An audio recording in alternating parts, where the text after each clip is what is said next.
Let's get into it. It's crime o'clock, yeah, feel that sound. Typically unique when the truth comes out. Tick-tock, won't stop, let the facts talk. Pull up real close, yeah, it's crime o'clock.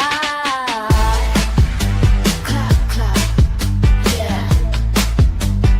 Typically new, yeah. Neon signs glow, brick wall behind me. Headlines loud, but they never define me. They rush the story, skip the proof. I slow it down, let it show the truth. Files on deck, read every line. Timestamps matter, so does time. If it don't fit, I don't force the frame. Ask one question, whole story change. No fear my voice, no need to shout. Paper speaks when you read it out. If the math's off, I'll circle twice. Truth ain't loud, but it ain't nice. Yeah. Read it again. It's crime o'clock, yeah. Feel that sound. Typically unique when the truth comes out. Tick tock, won't stop. Let the facts talk. Pull up real close, yeah. It's crime o'clock. It's crime o'clock. Read it again.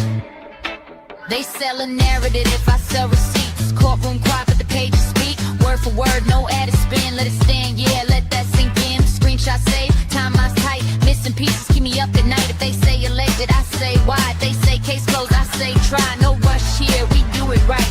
Truth don't bend for the likes of hype. If you came for noise, you in the wrong spot. This is evidence, this is crime o'clock. Clock, clock, clock. Stay with me. This isn't background noise. This is pattern recognition. This is documents. This is crime o'clock. It's crime o'clock, yeah. Feel that sound. Typically unique when the truth comes out. Tick tock, won't stop. Let the facts talk. Say it with me now.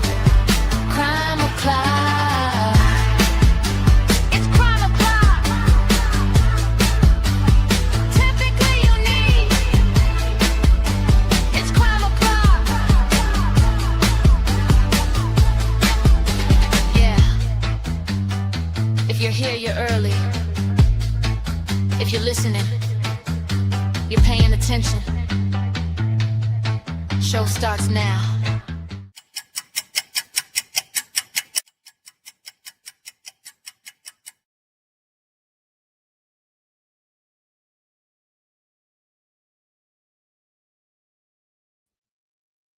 Hello, everybody. Welcome back to Crime O'Clock on Typically Unique.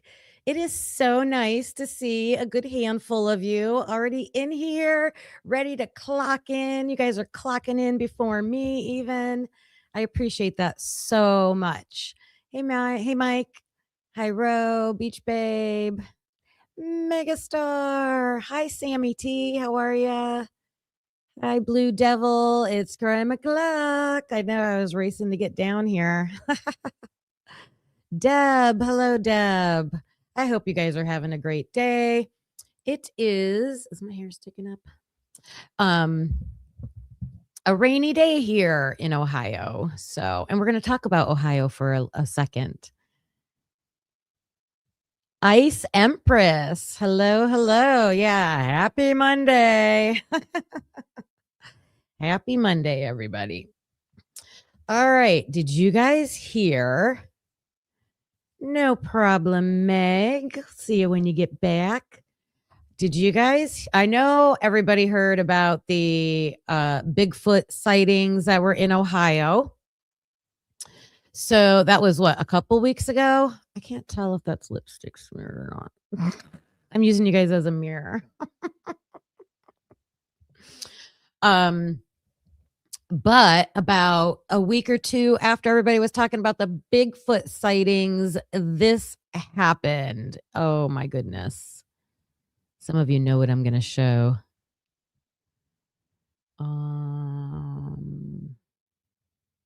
This one. Yeah. Nope. Seen in several states, a 7-ton meteor shooting across the sky. The sonic boom heard over multiple states. The meteor 6 feet in diameter, the ground shaking. Here's Rhiannon Alley tonight. Tonight, NASA says this bright red fireball streaking through the sky, moving at 40,000 miles per hour and seen from at least 10 states, is a rare daylight meteor crashing into Earth. Oh, what the was that? The asteroid bursting through the Earth's atmosphere, sending loud sonic booms, rattling homes from Ohio to Kentucky.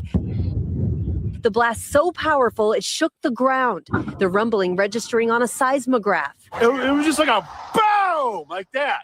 The meteor seen just before 9 a.m. for barely 5 seconds, traveling more than 34 miles in the upper atmosphere before breaking apart above Medina, Ohio, and seen across the Northeast. Anybody see or hear what blew up? Definitely too big for fireworks. We felt a shockwave.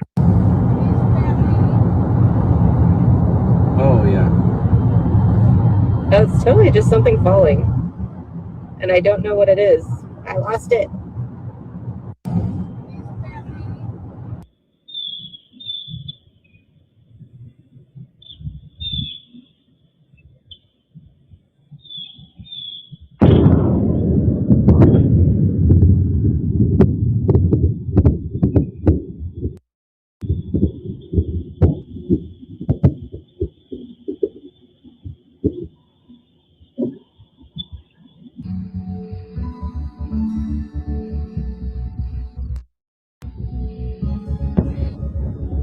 Look at the dog react to it.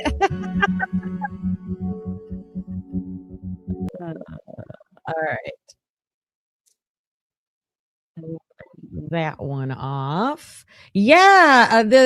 What did they say? 7 ton? I don't know. Whatever. 770. It's all the same. Yeah. Oh my goodness. So I live about an hour and a half probably from where it supposedly hit. I'm telling you, I'm oblivious. I didn't hear anything. I didn't feel anything. And they were saying people felt it from like states around. So I don't know. I was going to look up the exact date and time that they said it hit and to see what I was doing, because whatever I was doing blocked it out. So yeah, we have a friend in the chat who got some of those space rocks in her yard. Crazy. So I got one more funny clip about that.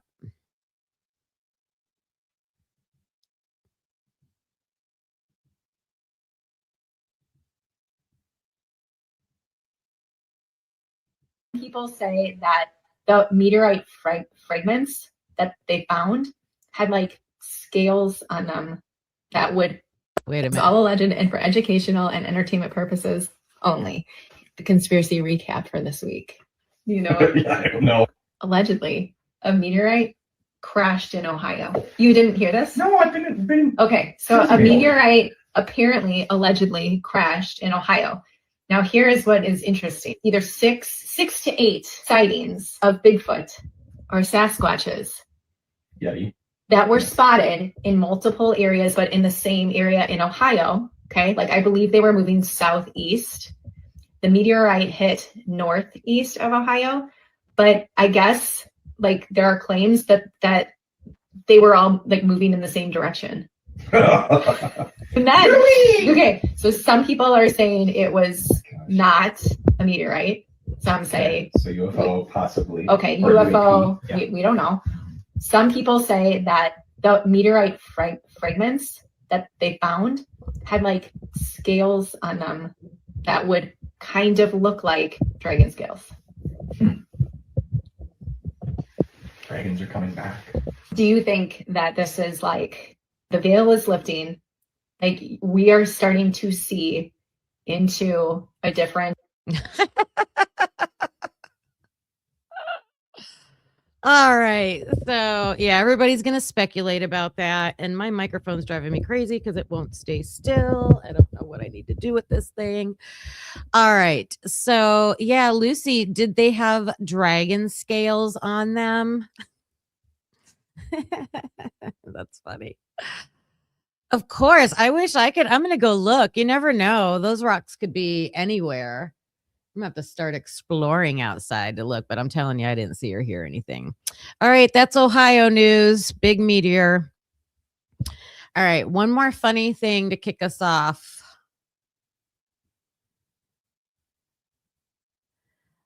From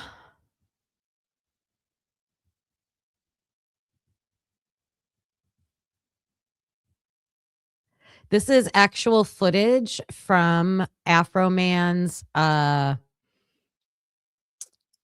bust into his house when they raided his house.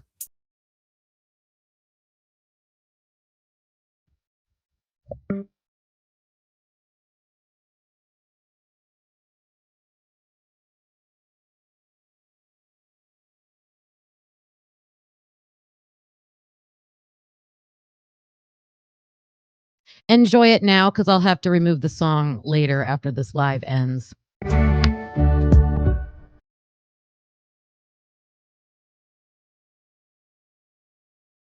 That is from his video cameras.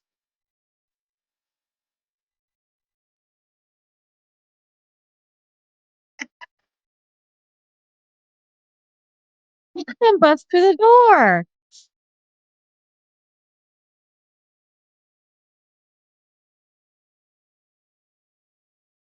It broke his gate. Look at that gate.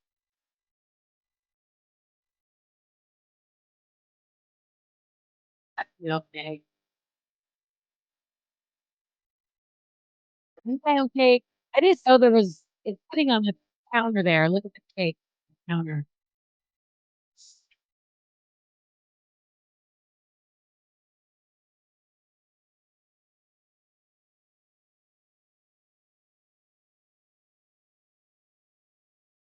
I wondered where the came from.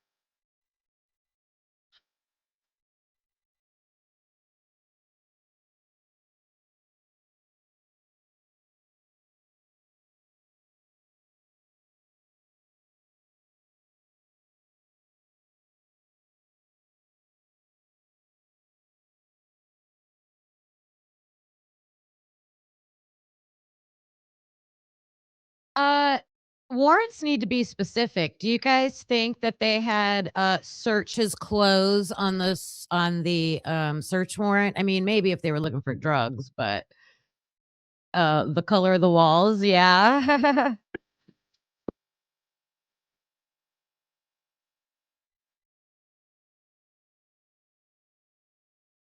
1,000 pounds. It was makeup.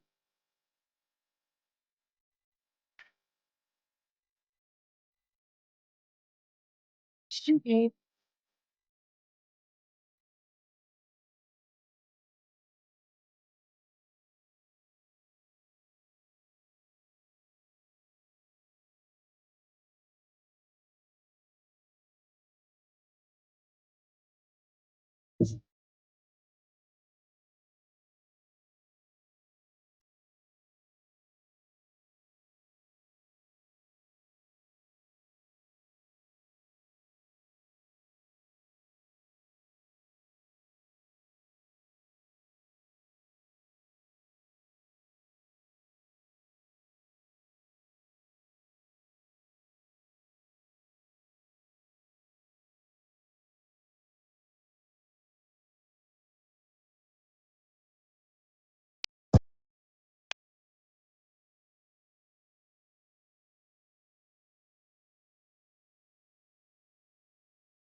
Look at the money.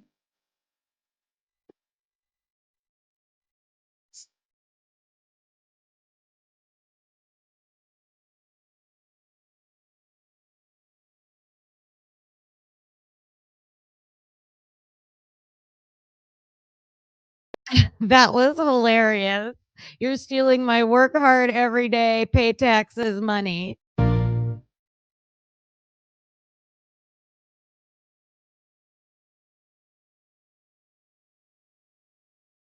Plastic.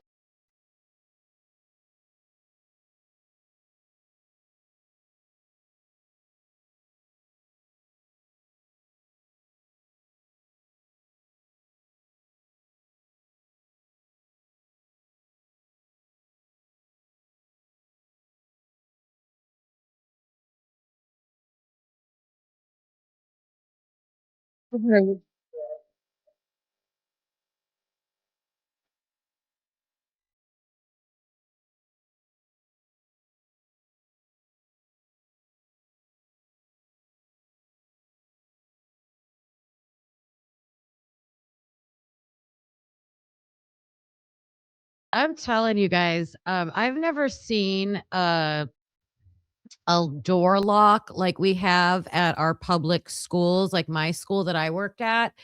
But for protection, the best lock for a door is actually at the bottom. And we had holes drilled into the cement of our floor, and then a bracket type thing was put on the door with a spring loaded bolt, and the bolt was huge, and you would stomp on it and it would go down into the hole in the floor, and like it was supposed to withstand like a battering ram. So wish they made those for homes. Like we just need to start. I actually have one of those on my front door, come to think about it, because it's a double door. Yeah, they trashed that door and it came right off. They probably just booted it like with their feet. So anyways, just had to do a little, one more salute sharing of Afroman. I'm going to do a couple updates before we get into the Idaho 4, but we're going to talk about the forensics today with the Idaho 4. I've already done like probably 3 lives on that, but I had unanswered questions, and I feel like there's one creator that I'm going to be showing a lot of that has really, I feel, understands the DNA. So please hit the thumbs up button, everybody, if you're joining in. I got to say hello, Kane. Hey, Kane. You guys go follow Kane Bees the Purge if you are not subscribed to him yet. Who else has joined in? Ro, I think I said hello to you. Jessie Lynn, hello. Christina, hi. Hope you're having a great day. Witchy was. Hope you're feeling good today, Witchy. All right. Update. Oh my gosh, you guys. One of my favorite artists. Guess who? Got in trouble. He's my favorite. Carlos always teases me about him, and I'm so disappointed. So show. You guys know who I'm talking about? Oh, wait, is this? Oh, this is it. Karmic retribution coming up. Justin! That's what Carlos always does to me. He'll go, Justin! I have loved Justin Timberlake for so long. I love his music, and I just think he's hilarious. Like, I just think he has, like, when he would do all those skits on Saturday Night Live and do all that stuff, like, I just thought he's so funny. So I just love him, and I'm so mad. Oh, this was so dumb. So I'm not going to show a lot of it, but if you know, he got pulled over again for DWI or whatever he was doing. The body cam is in, folks. The body cam is in. Yeah. Karmic retribution, shout out. Hopefully she'll be joining us in here. Put a video together for this, but I don't understand. So he was pulled over, him and another woman, Not Jennifer Beal, not Jennifer. But to me, it seemed like this woman was like someone who worked for him, maybe an assistant or something like that. She is sober. Like the cops let her drive the car away. And she, as they're putting Justin gets arrested. He gets put in the police car. I'm explaining all this because I'm not going to show the whole entire video, but this was a couple of days before Brittany. Oh my gosh. When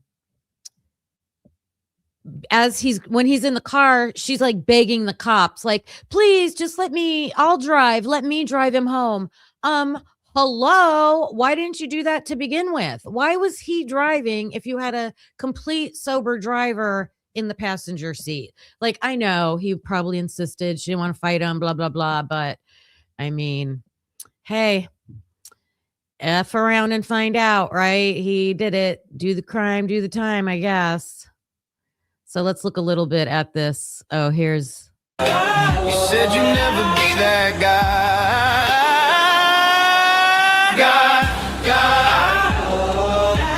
But it's bye with your DUI. Oh no, she said bye with your DUI.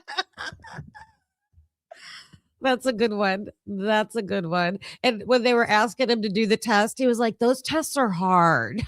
All right, I'm just gonna.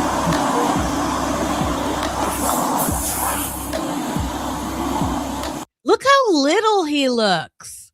Like, he looks like he's like 18. Look at him. I mean, it's a good thing to not age. I don't know what's going on with I don't know if he's Gen X. I don't know how old he is.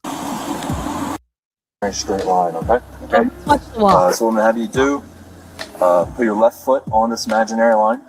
This one. Yep. And put your right foot in front of your left. And what you're gonna do, you're gonna stand just like this. Left foot on line, right foot right in front of your left. And you're gonna stand like this. And now I'm gonna explain everything, and then we'll go ahead and do it, okay? Okay, so left foot on the line. Left foot on the line first. And then you're gonna put your right foot in front of your left. Stay just like that, okay? So you're gonna heel to toe like this. Heel to toe. Up. Put your left foot on the line. And oh, Justin, my heart is broken. So I'll show you the woman begging. She's like begging. And she goes, don't you guys love his songs? Come on. Obviously. Okay, if he's okay with you driving the car, you look like you're fine to me. But I don't look fine you look to you. fine to you. Oh, I was like, wait, no, what? you look under the front of the car. Hold on, what do I look like? You look under the front of the car. Do I not look good? So no, you're fine. So at this point, I know my hair sucks here, but like I usually look good. So at this point, he's coming with us. Okay. No, he's not. Yes, he is. No way. Thank you. Arrested for intoxicated. Stop it. DWI. Yes. No way. Yes. Don't say it. Yes. He's coming back with us. Okay. So you're okay to drive. Okay. I don't see any. Your eyes look perfectly fine. Your speech isn't slurred. You're so if you're arresting. every single one of my residents. Tell me where. The police station. Which one? I want to see where she's begging them. She like begs them. Come on, you guys.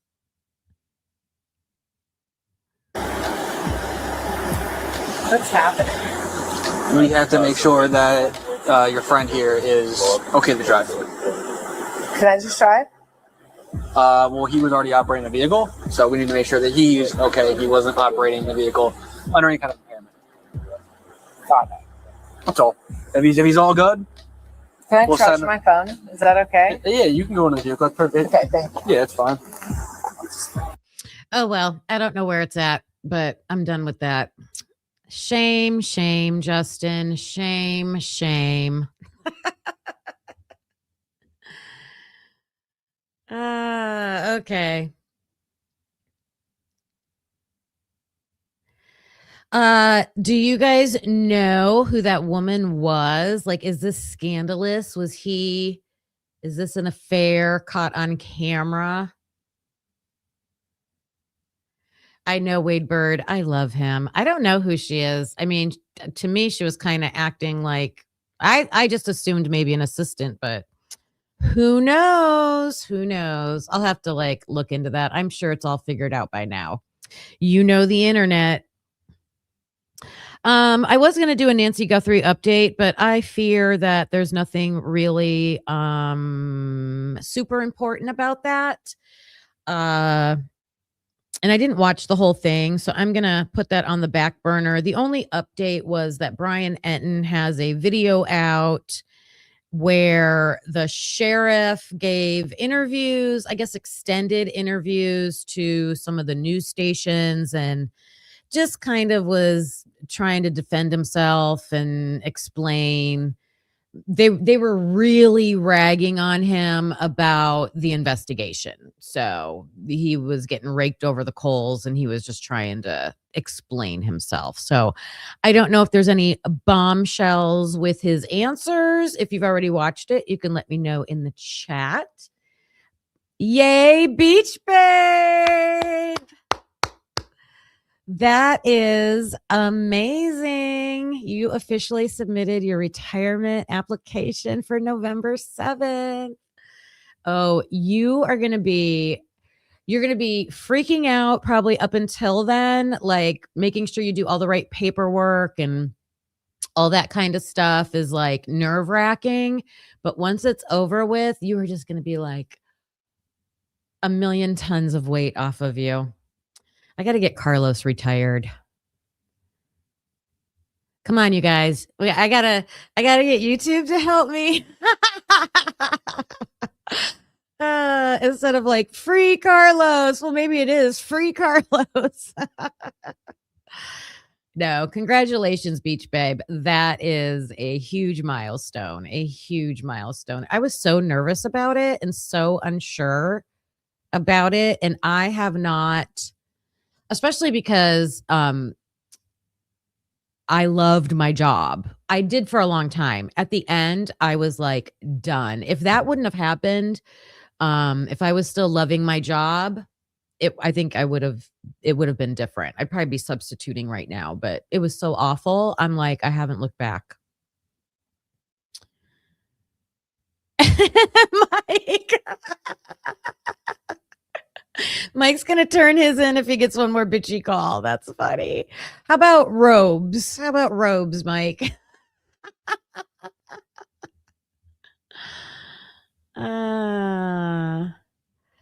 Oh, Tony, do you support Sheriff Nanos? Do you think that he's done a good job? I mean, personally, I don't think so, but I'm open to listening to other opinions. I might, Kane. I got to add to that Get Carlos Retired fund. I might have to start. I should do Uber because I don't think we have one Uber driver in our town, but I'm kind of afraid to do that. You know, woman. If I was a man, I would do it. All right. So I know everybody's going to have opinions about this, but I need this information and I like the way this information was presented. So one of the things in this case that I feel like I've done the best at researching myself is the DNA. I've read the reports. I've done a couple lives on them. I've been listening to everybody explain the DNA. But I don't think anybody knows it as well. I know Miss Potts does for sure. There's quite a few creators out there. Audrey on Glitch DNA Lab, she's gone through the process.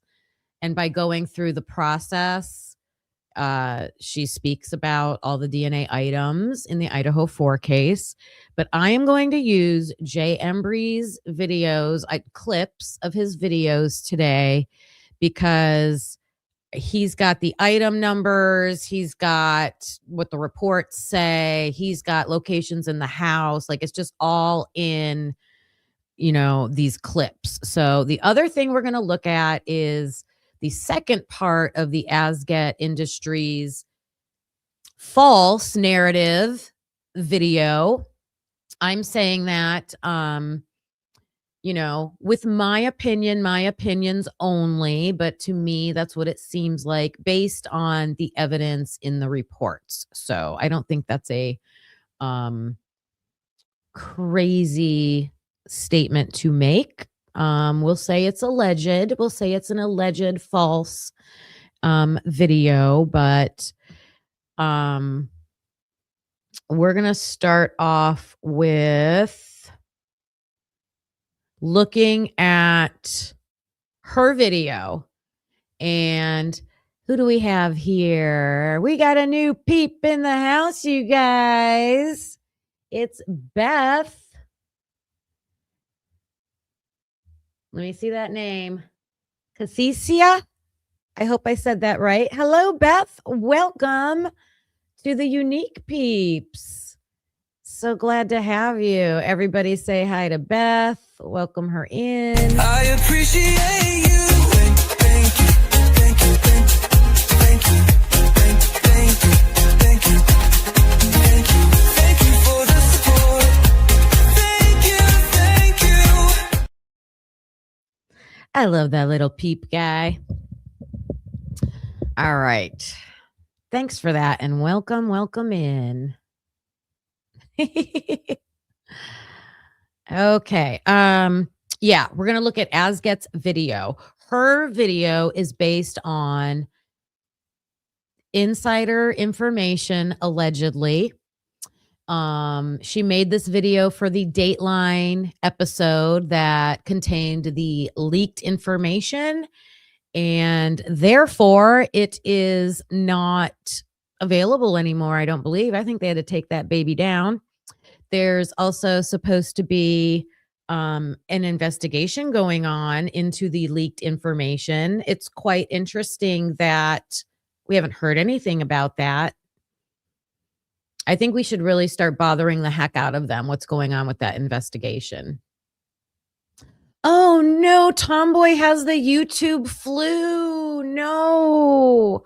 I joke when I say that, you guys, but whenever someone on here, Dago had it, I had it. I think, was it Seahawks fan that had it? Who had it? There has been so many people that have had it. I hope you get better soon, Tomboy.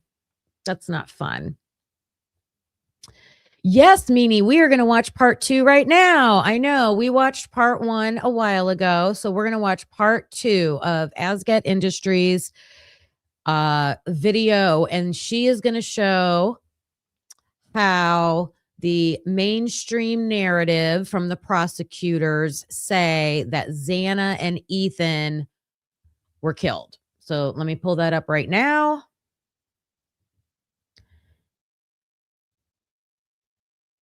And I got this from right here.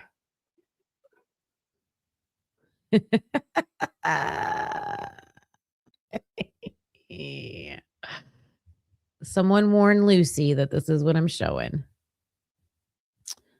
All right. I just want to go to the video, I think. Right. Did I put a time? Let me look at my notes real quick. No. Try there. She walked upstairs and she said, "Someone's here." That's how I knew for sure that it was Kaylee. You see, if the state would have used what she actually said, sorry, and put Lucy, Kaylee and Murphy in the living room, their entire scenario, their entire narrative would have went out the window. Because just as you've seen in this BS video that the whole world's seen on Dateline showing this part right here would be impossible.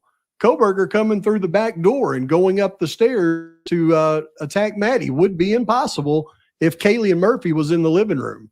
This is why. Wait a minute. I might need to back this up. I think I missed something. Yeah. All right. We'll just play it from. Let's skip all that. All right. We'll play it from here. This one very interesting because until we got all of the pictures, the forensic reports, the expert. All right. This says, make sure you can hear me. This says DM stated she originally went to sleep in her bedroom on the southeast side of the second floor. DM stated she was awoken at approximately 4 a.m. by what she stated sounded like Gonsalves playing with her dog in one of the upstairs bedrooms. You guys, this is the PCA.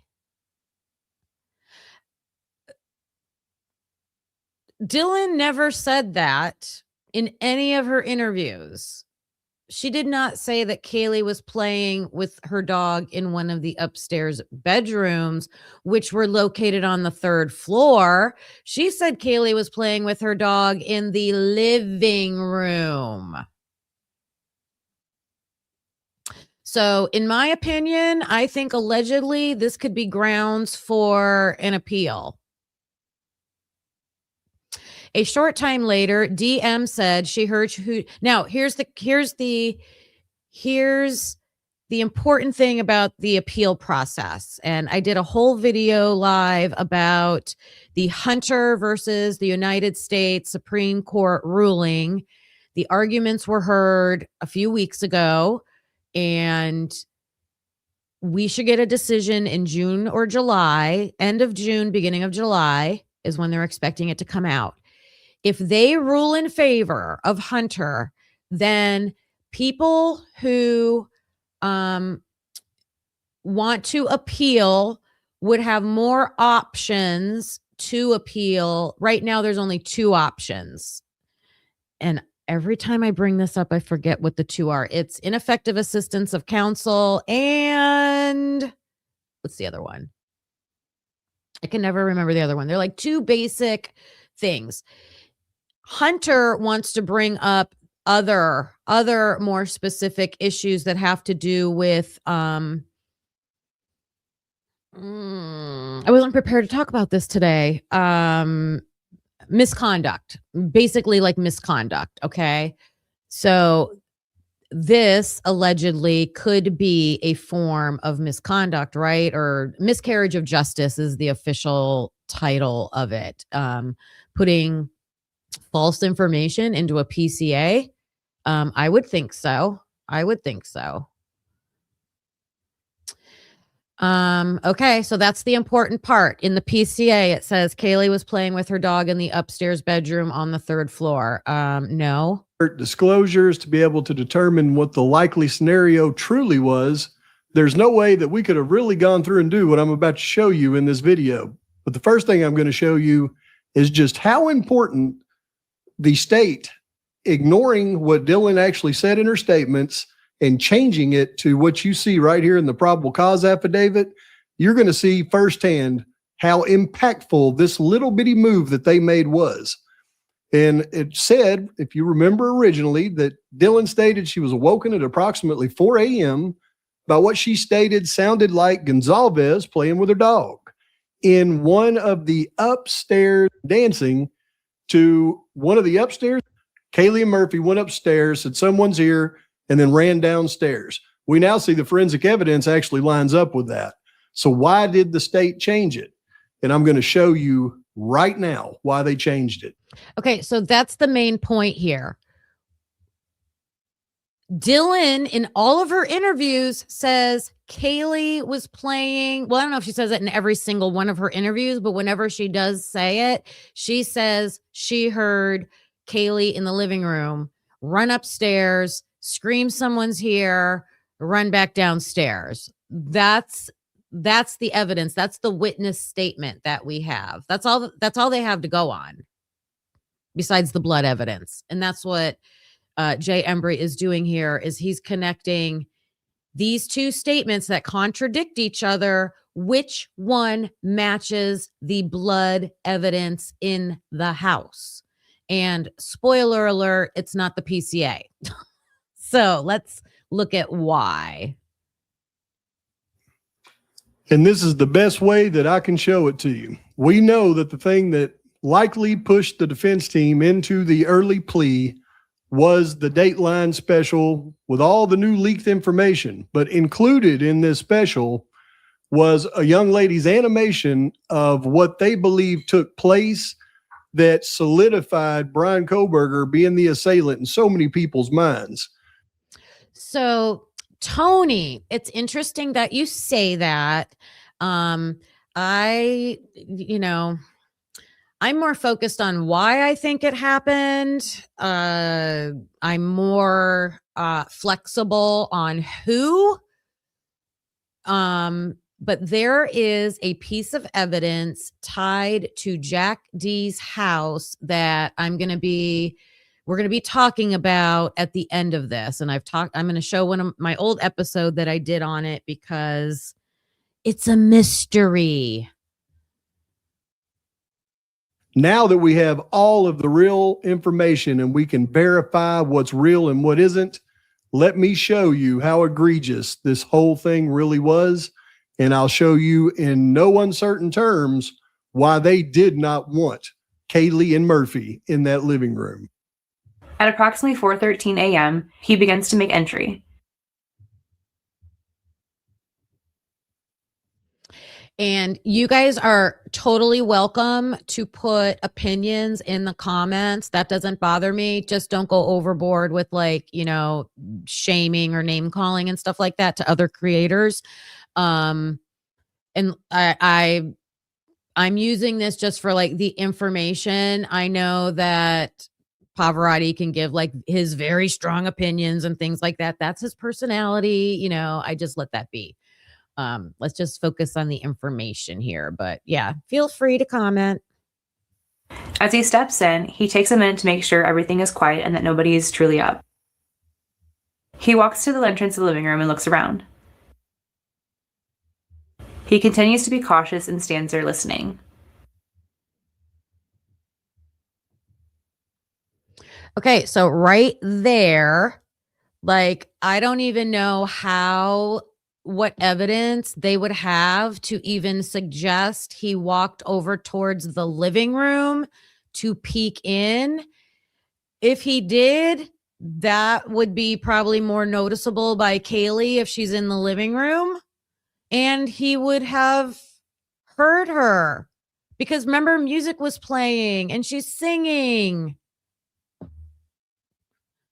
So that's one contradiction right there. One contradiction right there. Feeling confident, he continues upstairs. I heard her playing music. How do you know it was her? I guess I should ask that. I don't really know for sure why I knew it was her, but I think it's because I heard her voice and she's probably singing. I knew for sure it was her when she walked upstairs and she said someone's here. That's how I knew for sure that it was Kaylee.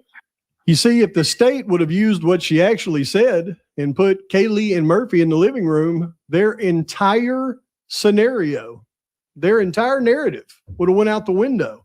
Because just as you've seen in this BS video that the whole world's seen on Dateline showing this part right here would be impossible.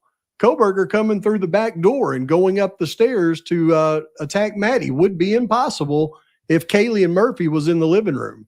This is why that didn't make it into the probable cause affidavit correctly, because this right here would destroy the entire narrative the state had put forth for this trial. And it also proves that since we know Kaylee and Murphy were in the living room, it proves that this part right here of this entire scenario is a lie. As he makes Okay. Beth. Hey, Beth. Can you tell me? Oh, you're talking about no facts with the video that was created. I gotcha. Kane. Hi, Gail. Good to see you, Gail. Meanie, I hope I said hi to you. I know I addressed one of your questions. Dateline doesn't even have the beer pong table in the right place.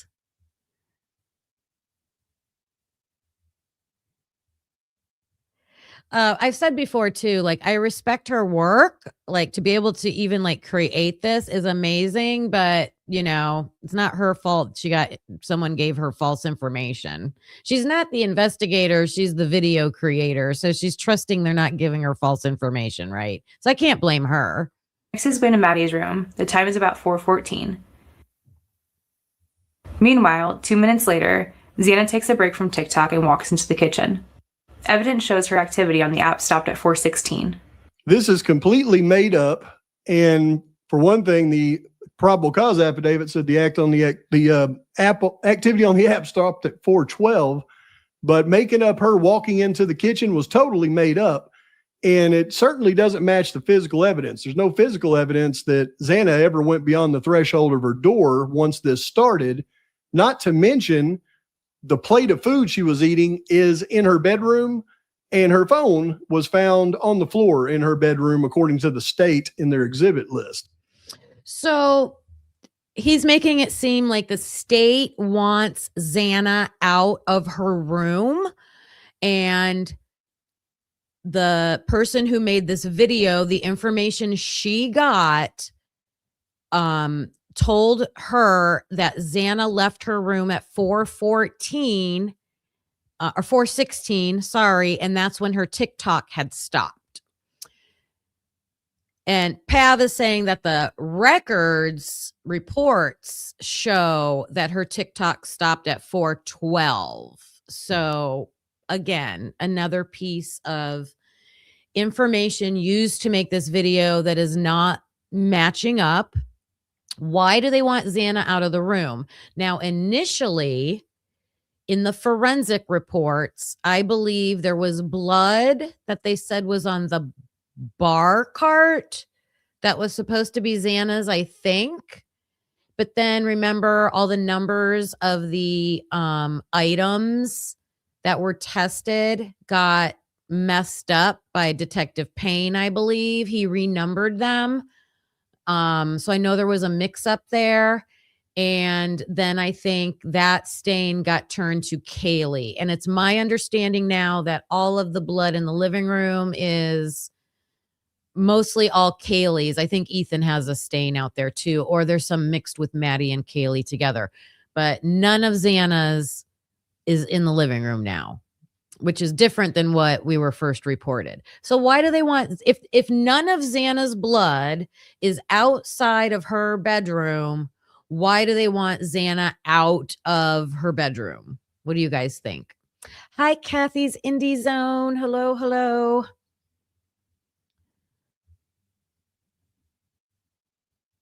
So this was just a lie. As she enters the kitchen, she's a little shocked to see the sliding glass door wide open. And at the same time, she hears a serious commotion going on upstairs. You see, by putting Kaylee with Murphy on the third floor instead of in the living room, like Dylan said, the state can pull crap like you see this young lady pulling. But if Kaylee's in the living room with Murphy, that means the perp could have never came through this door and left it open. Therefore, Xana walking in the kitchen and getting shocked because the door was open isn't possible. So that's why you change evidence in a case to make it fit your narrative. A source revealed that Xana's phone recorded steps and elevation change, which is how it's known she went to the kitchen and the third floor. Now we have. That's interesting. I'm going to play that again because this is data we all want to see. We want to see like the health data, the steps taken, elevation changes, things like that of the victims. That is telling. So if you see steps taken by a victim and elevation change, you have to hypothesize based on other evidence where that could be. What could they be doing? So this is what they told her to make this video that she walked into the kitchen. But let's listen to what that elevation change is again, and then we'll hypothesize. Evidence in a case to make it fit your narrative. A source revealed that Xana's phone recorded steps and elevation change, which is how it's known she went to the kitchen and the third floor. So that's very vague. That's very vague. Xana's phone. So her phone was found in the bedroom on the bed with Ethan, I believe. So at some point before she's attacked in her bedroom, at 4, they have the time. So we're getting hints here, you guys. At 4:16, Xana's phone is taking steps and having elevation change. So is that her coming back upstairs with a DoorDash bag? It's funny they're not talking about that. It's funny they're not talking about her going to get the DoorDash bag. Witchy, that's true. That's true. Her phone traveled, not her. Good observation. Good point. So someone took her phone and walked around the house, or if it was Xana, is that her just coming up and down? I don't know. There's a million things we could speculate.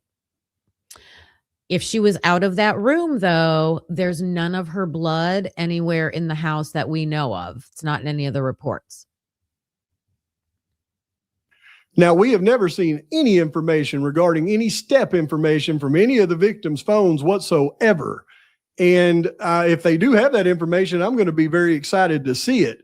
But I do know this, that she says that she got that from a source. Now, she's going to quote a source 3 to 4 different times, and I'm going to prove every other time that she cites a source, it is 100% false. So I have to believe the source she's citing on the phone steps is false as well. When she walked up to Maddie's doorway. Well, I personally would not make that assumption. I mean, I guess what he's saying is all the information they've told her to make this video up to this point has been false. So why would we assume Xana's phone moving around at 4:16 is true? I get that point. I get it. This is a good point too. Hi, Jen. Jen 7S says, so Dateline can get steps from a source, but Lana can't get steps for anyone because it's health data. Right. So go ahead, Dateline. Publish this out to millions of viewers around the world, but we're going to worry about a YouTuber that a few 100,000 people are going to see. Good point. She interrupted Koberger, who had just finished an intense battle with Kaylee, who fought back violently. After a second or two, he notices her, and then she turns away. Being dark, Xana didn't realize what she was seeing other than a shadowy figure. Out of fear, she quickly leaves. A single source, unaffiliated with the media, claims Koberger. I wanted to look at this picture right here. I wish that pause button wasn't there. But so look at where the couch is, and Xana's coming out she's coming from downstairs, but if she would have turned, she would have went into the kitchen. So she's coming straight into the living room. If Kaylee was in the living room with Murphy, when a killer came through the sliding door and went straight upstairs, I do think if it was completely silent in the living room, someone could come in and go straight upstairs, and the person in the living room, well, even if it's not silent, whoever's in the living room could be oblivious that someone was going upstairs. Like that could happen. I'm not saying that it's the Brian Koberger scenario. I'm saying it's other perpetrator scenarios. Someone could have come in through the slider, went right upstairs, and if you're over by the couch, you wouldn't see anything. I liked this view, especially since I get lost in the house. Oh my gosh, Skull. I got to have Skull make another video. I get lost in this house. You guys know what song I'm talking about. Koberger injured Xana on the 3rd floor hallway, leaving evidence of blood there. But the single source of information has not been validated by any more sources. Well, don't waste your time trying to validate it with other sources because it's 100% false. Now that we have the forensic reports from all the samples tested, there was 0 samples of blood tested anywhere outside of the threshold of Xana's bedroom door that tested for Xana. So your source was absolutely false and incorrect right there. So I have to assume. Now look at this source was also graphic one more time. I got to rewind this a little bit. And I don't know what happened with Pav's audio. It gets a little echoey here, but it's only for a few seconds. Okay. So I'm wondering if they want, well, let me listen to this real quick. So they're saying Xana went upstairs. Perpetrator chased her back downstairs to her room. Well, don't waste your time trying to validate it with other sources because it's 100% false. Now that we have the forensic reports from all the samples tested, there was 0 samples of blood tested anywhere outside of the threshold of Xana's bedroom door that tested for Xana. So your source was absolutely false and incorrect right there. So I have to assume Now the look at step this source was also graphic one more time. a Look big at pile of this, look crap. at this, look at this. Continuing. One more time. Koberger. So he's showing it one more time. Tony, then why say Xana's door was blocked? Had to call Hunter. Yeah. That was another narrative put out at the beginning. But now that we've heard I don't believe Dylan or Bethany ever said anything about the door being blocked, right? Because she just said she ran by and saw Xana laying on the floor. So them trying to open the door, I haven't seen it in any report or in any interview.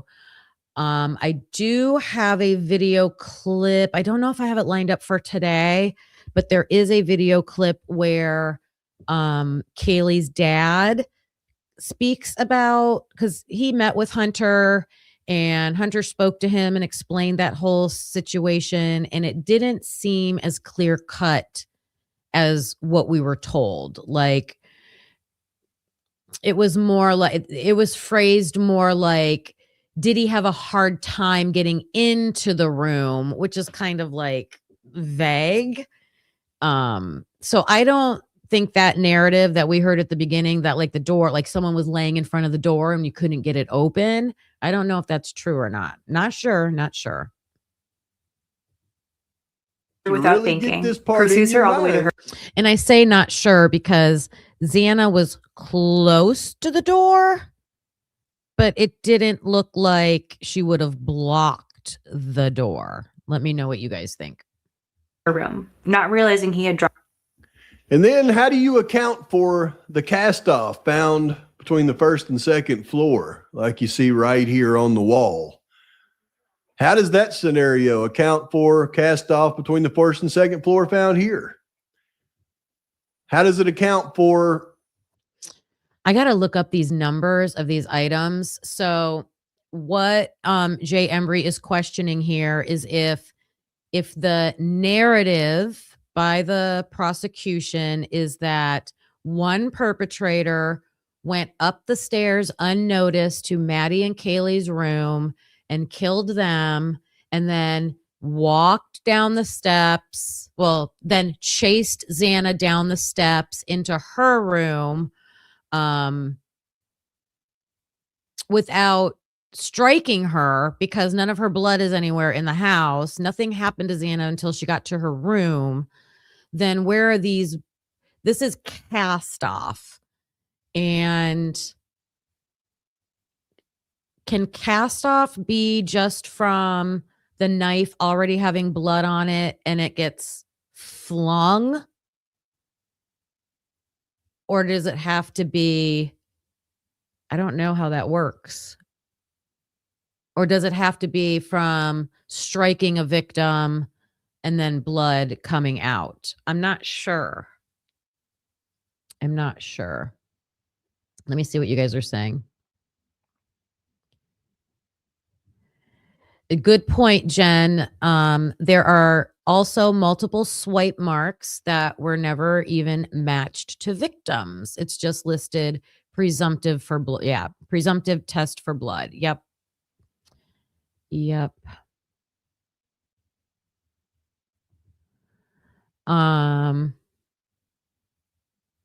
Yes, Lucy. Yeah, it did look like there was enough room. I think the door opened inward. I mean, definitely it would have opened enough for someone to walk in my opinion.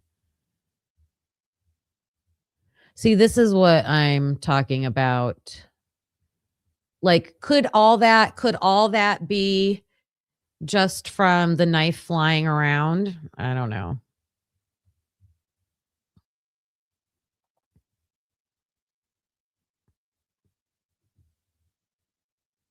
All of this blood that was slung onto the wall over here. How does it account for all of this blood on the half wall that was obviously slung around? And here's some more right here. It doesn't seem to account for any of this, does it? How does it account for all of this on the half wall? In that Now, see that I could see if someone with I'm graphic language, sorry guys. If someone with a bloody knife is running down the steps chasing Xana, I could see on the step walls, if you're running and maybe trying like this, blood could be flinging. That I understand. But I don't think that explains the blood on the half wall, the ping pong table, like anywhere else over by the first floor steps. It doesn't explain that, in my opinion. schematic. And more importantly, how does it account for this on the wall between the first and second floor on the back of the upper wall? Or You guys, what does he mean by the back of the upper wall? Does he mean when you're in the living room and you're standing by the half wall, is he talking about the back side of it? The back side of it, that would be what? Going down towards the first floor? He said the back side of the upper wall.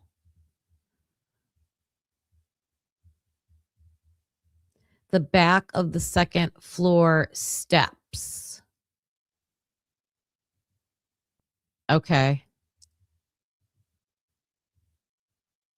Just curious about that.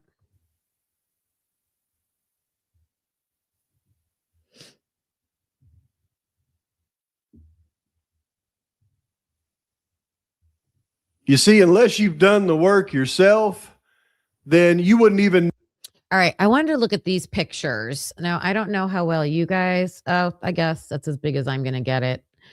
Okay.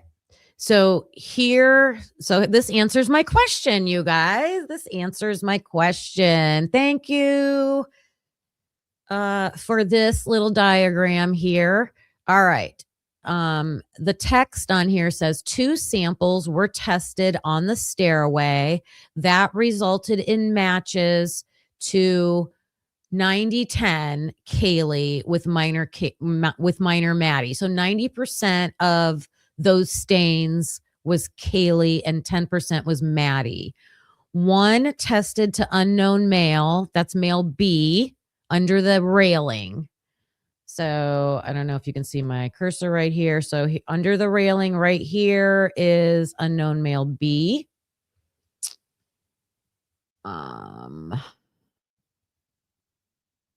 3 samples that weren't tested would have likely resulted in positive matches to Kaylee or Kaylee Maddie.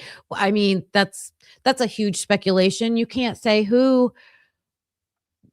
I just want to know who. I don't even want to try to guess who it is. Just who is it? Who is it? Okay, so look at this. This is cute. Look at number 27. Can you guys see 27? It's on that wall above the steps. Ethan's blood. Oh, that's interesting. Look at D. I thought stain D was on the other side, like the living room side of the wall. It's interesting that it's on the stair side of the wall.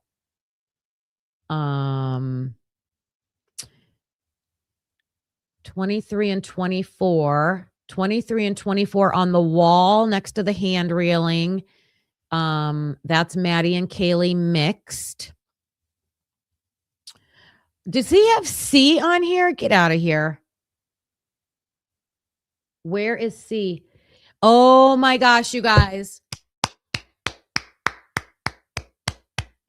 Mystery solved.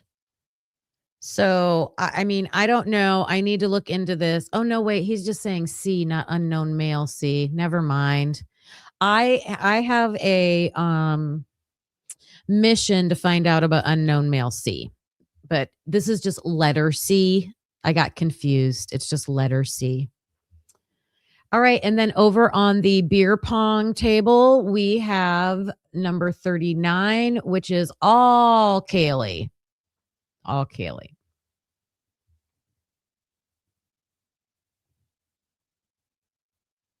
Let me see what you guys are saying in chat. Ooh, that's an interesting thought. What if she was in the office? I agree with you, Christina. I think Kaylee eventually, if she went upstairs, saw what was going on, I think she was running to get out.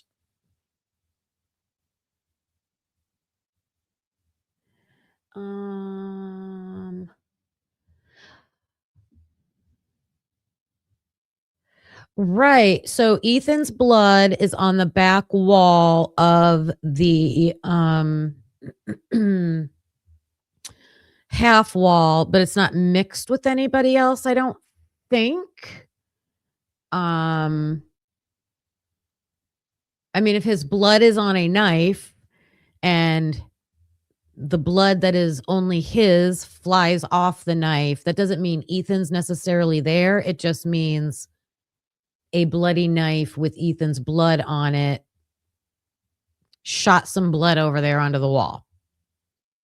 Technically, I guess. Aw, what does this say? Thank you, Beth. If you are covered in blood running downstairs, blood must come off. Oh, absolutely.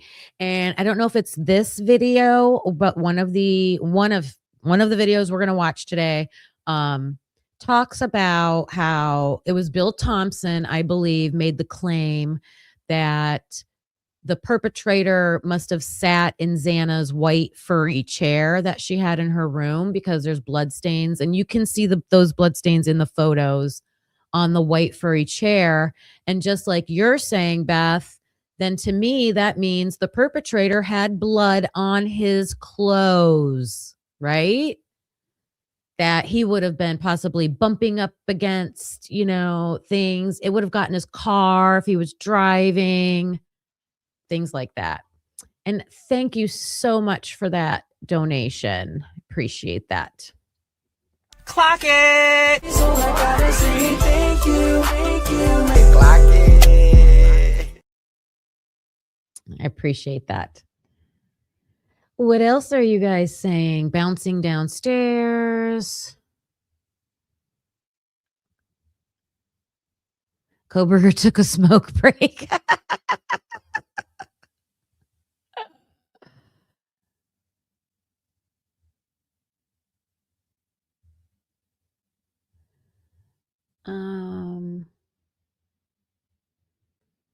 Okay, continuing on.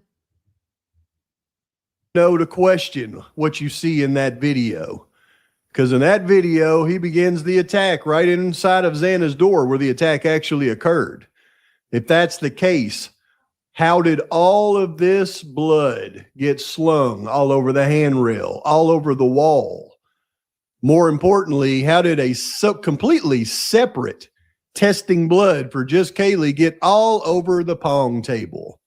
Unless you've done the work, unless you had seen all the blood splattered all over the half wall, on the top of the half wall, on the pong table, behind the pong table, on the wall, by the bar cart, on the baseboards going towards Xana's room. How does that account for all of this? And I tell you, it does not. So you know something is wrong with that schematic. And we know that Xana wasn't attacked anywhere out here, wasn't even attempted to be attacked anywhere out here, because her first attack blow happened inside the door, and we know that due to the spatter. You see, the state of Idaho does not go on the wall outside of the threshold right here. What happened? The spatter starts inside the room on the light switch where she's hit the first time. I want you to believe that all of the forensic reports are all just made up and lies. But the truth is, once you truly look at the forensic evidence and what it shows, it tells you the truth of what happened, and it also shows you the truth of what could not have happened. And once you see it, you cannot unsee it.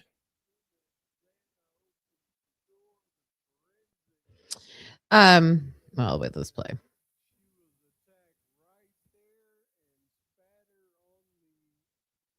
Out the sheath of his knife.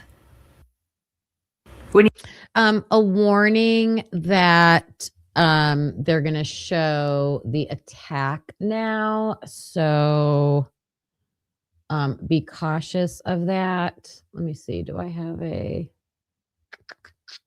Yeah.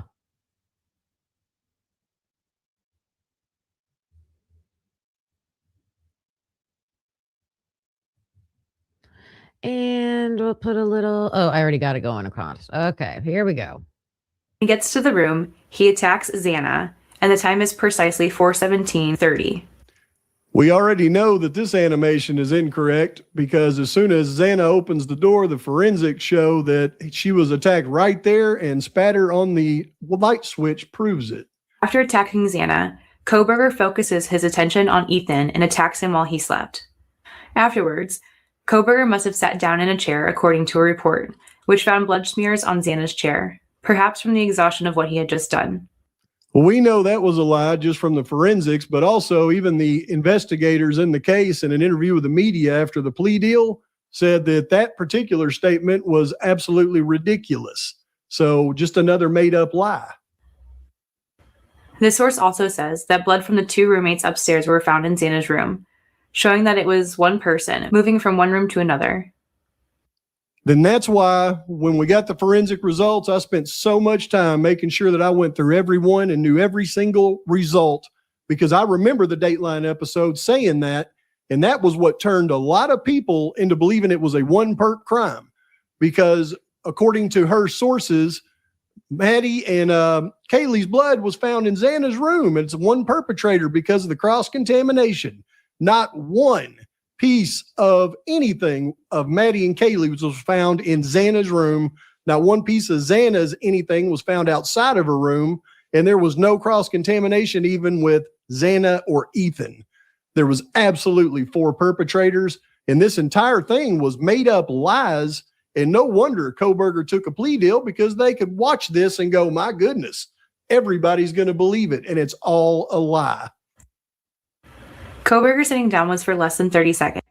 Yeah, he sat down for 30 seconds. Okay, a couple things. That I wanted to. Let me do this. I'll put it right back. 12:09. Okay, so I want to see. Okay, this. So the thing about Xana is she did have stabs in her back. So that does make it seem like she could have been like running to her room and caught right at the door. I mean, I don't know. Any kind of struggle could, turning. So that doesn't 100% mean that. But there is, Pav said that there was Xana's blood on the light switch. I also think her blood is on the door, if I'm not mistaken. So, and I think it's on the outside of the door. Let me know in the chat if I'm wrong about that, but I do think that that is true. And isn't it interesting? Like, why do they have to have the perpetrator sitting in that chair? Because I looked at that chair in the photos. It got moved around a lot, which I didn't like. I didn't, why are you moving evidence around the room all the time? But was there evidence on that chair from a perpetrator? I haven't seen that in any report. If the blood on the chair is just from Xana or Ethan, why do you have to have the perpetrator sitting in the chair? Like, I don't is it because they're trying to buy time? Like, to get the time to match up of how much time he spent in that room? I don't know. Those are I'm just thinking out loud. What do you guys think? Oh, yeah, Christina.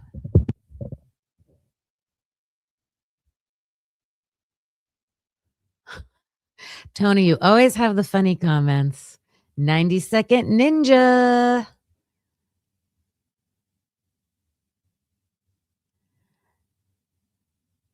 Thanks, Meanie.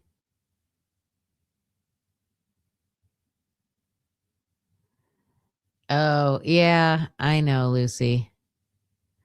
All right, let's end this one.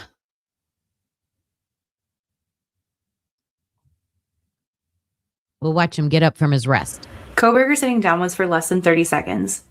As he gets up to leave, Dylan, hearing the commotion from Xana's room, gets up out of bed and goes to her door to look out into the hallway.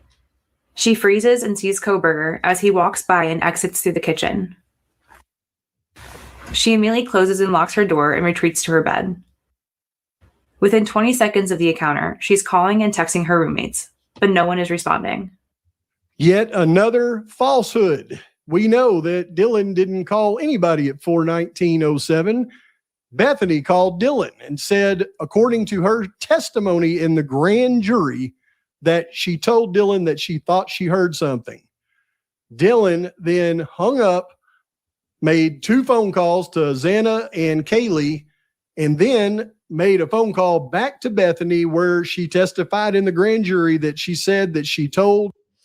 Okay, so that's interesting, Jeff. So if you have blood evidence on the chair that shows the killer sat down, then I would think if it was Kaylee or Maddie's blood on the perpetrator's clothes from coming downstairs into Xana's, that's hugely important to show that in the forensic documents, but it's not in there. That is not in the forensic documents. So then is it blood from a perpetrator? That's also not in the forensic documents. So I would think if you're trying to prove that it's one killer, you would want to show cross-contamination as much as possible between the 2 bedrooms. But they didn't do that. So I don't know.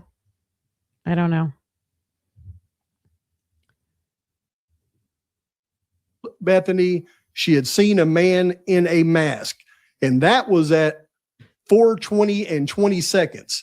The guy that left in the white car, we hear the door shut at 4:19. And according to the law enforcement, they did tests to prove that that was the right car's door shutting. So that could not have been Brian Koberger in black that she had seen in the house, because according to the state, it was Brian Koberger in the white car, which we know is not the case now either. But either way, this entire thing was nothing but lies. And it has skewed the mind of so many people out there from the day it was published to this very day. I hear those same things, and they're all lies. Give me a break. Okay. If you think about, okay, so we're going to hear from Chris.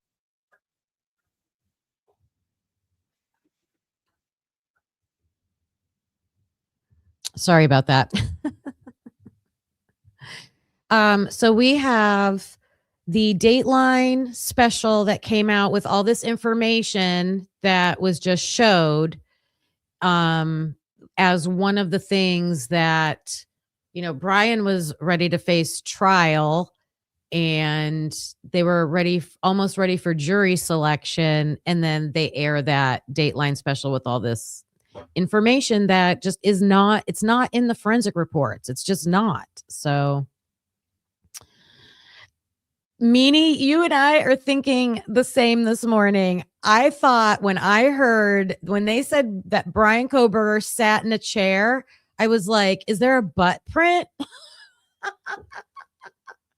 Like, is there a butt print in that chair? Like, that's how else do you know that someone sat in a chair? Unless there's feet prints, like perfectly at the bottom of the chair where someone would sit down. What if there's that? Could be.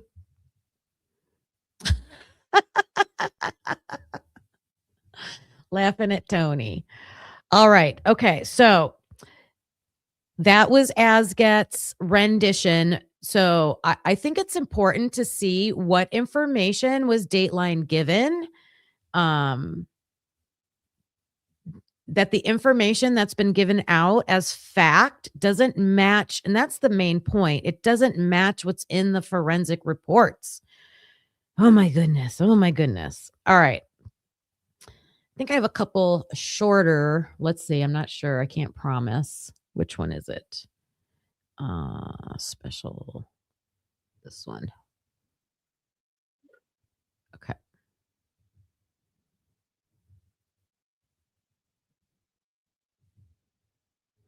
We're going to go to 407. Right here. Okay. Okay. So in this video, Jay Embry goes through the items. So more of the blood items that are labeled different numbers. And I am especially curious about item number 37, mostly 37.1 and 37.2. After we watch these next couple videos, I'll explain more about that. So he's starting with item 3. This is marker 37. So Lucy had to explain this to me back in the day. So the Idaho State Police will put a marker, and they're calling it marker 37. But then I think the either MPD or whoever, the forensic team, they went through and they have a item number list. So you kind of have to match them up. Xana's room, item number 3, we now, since we have the report from the expert, can identify with certainty every single sample. And we did have a couple of them wrong, but they'll be wrong no more. Marker 37 is the floor of the west bedroom. Okay, hold on a second. I want to address this comment. So, Tony, I believe that that person can be connected back to the drug motive. That's what I believe about that. I think I'm right about that. Did they ever state what handed they thought the killer was in any of the documents? I don't know if it's in any of the newer expert testimony documents or expert statement, whatever documents. I know that Lana had a blood, what are they called? A blood spatter expert on, and he thought he saw evidence of a left-handed person in Maddie's room. So that's just speculation and hearsay. I don't know if it's in any of the documents.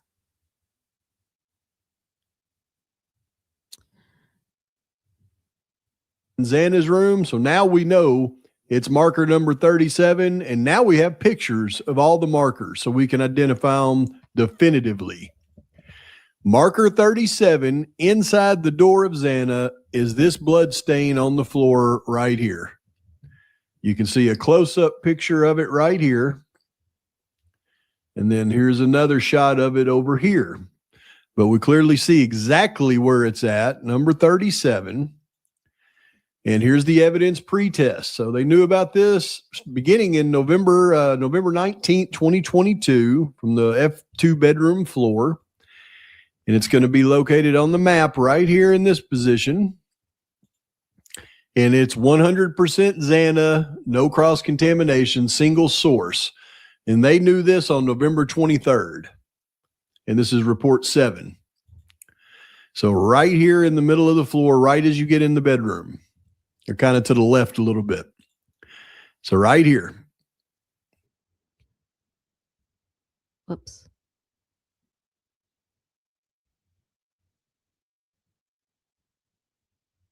I'm trying to find a spot. Hold on.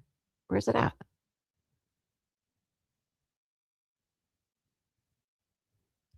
Oh my gosh, I'm losing my mind. You're kind of to the left a little bit. Right there. Okay. I have a video clip. Maybe I'll play it right now. Let me just pull this up super fast. Super fast. Body cams.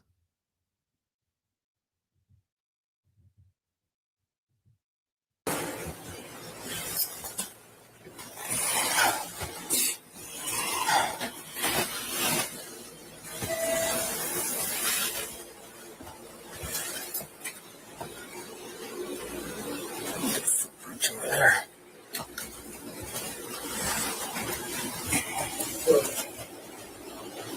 Sorry, I got to take the comment down so you guys can see. Sorry. Okay, this is an officer's body cam. I took a screen video off of it, screen recording.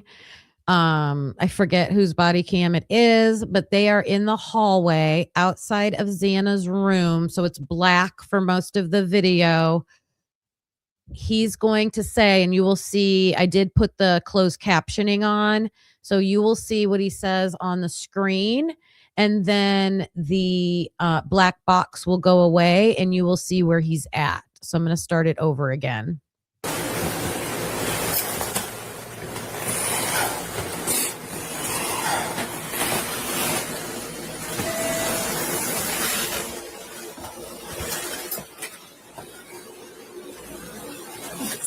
Over there.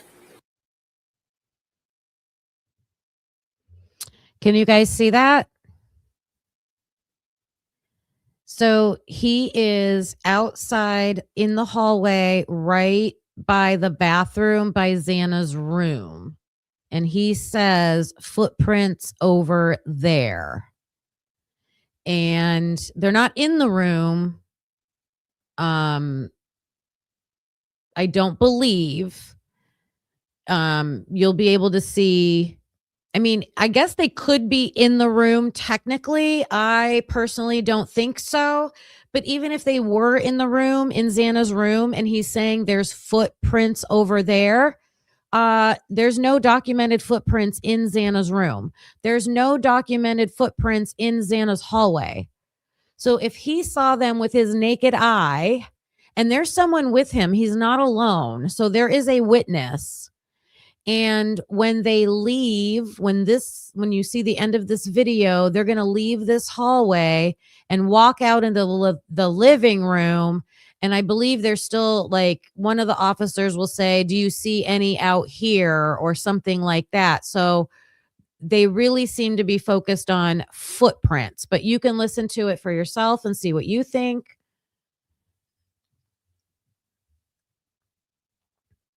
All right. So right now, I believe they're in the hallway right outside Xana's room. They could possibly be in her room. You'll be able to see when he turns around away from Xana's room and faces the living room, then they take the black box away.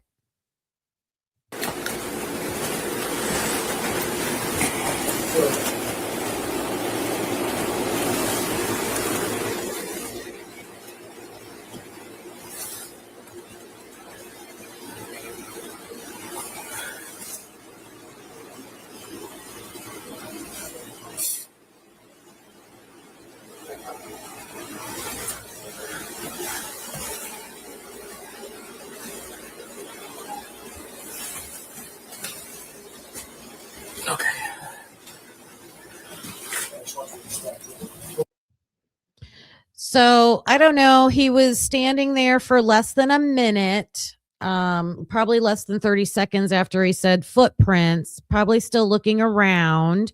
And then he says, "Okay." And then he says, "Watch," because the other officer is with him. And I think he's telling him, watch where you're stepping. But you can see right now which way he's facing. So right there. So they were back. This is the bathroom to the right as you're looking at it. Out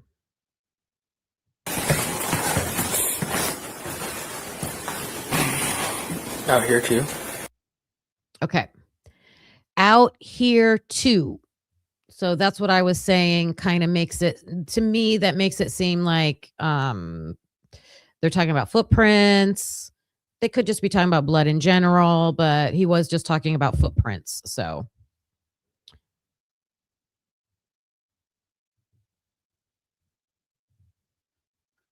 oh, wrong one. I haven't seen any out here. That was grabbed by the. Okay. I haven't seen any out here that was grabbed by the. And then we don't know what they say. I haven't seen any out here that was grabbed by the. What are they talking about, you guys? We've never seen photos of footprints, only the footprints in the snow and the one footprint outside Dylan's room. Yeah. Some stuff around.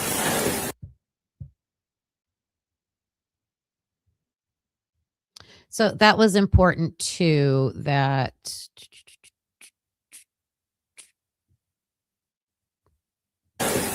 okay.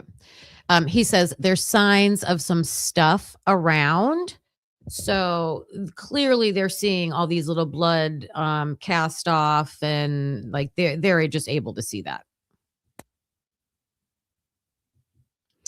All right. So that was my find from my one of the body cams that I thought is interesting. He's clearly saying you can see footprints. What happened to that? That's a big question. All right, I'm going back to the Jay Embry video now, talking about the different item numbers. Actually, let me see what you guys are saying. What are you guys saying? I mean, there definitely should have been footprints, in my opinion, in the house that may not be bloody, but just from like being wet or dirt. I mean, Hunter did walk outside from Josie's apartment or Emily's apartment and then walk in their house. But they should be able to identify those. And I even hear one of the police officers, when they're back by the sliding door, they talk about that, and they say, oh, well, you know, if you make a footprint, just make sure that we identify it, and, you know, they know that it's theirs. So I think they should have done that. Who are you talking to, Kane? Is that for me or somebody else? Koberger floated in Xana's room. That's why I never left footprints. I know. I've heard a few people talk about moisture and condensation. I showed a video back when it's one of my forensic DNA live streams I did a while ago. And we watched an expert, a forensic expert, explain how they use the amido black. And the guy goes step by step of what they do. And they do squirt. They have like a little squirt bottle of water, like a saline or water or something. And he did say you can over dilute when you're doing that. So to be careful. I think that's what it's from. I think it's from just too much of the solution. That's my personal opinion.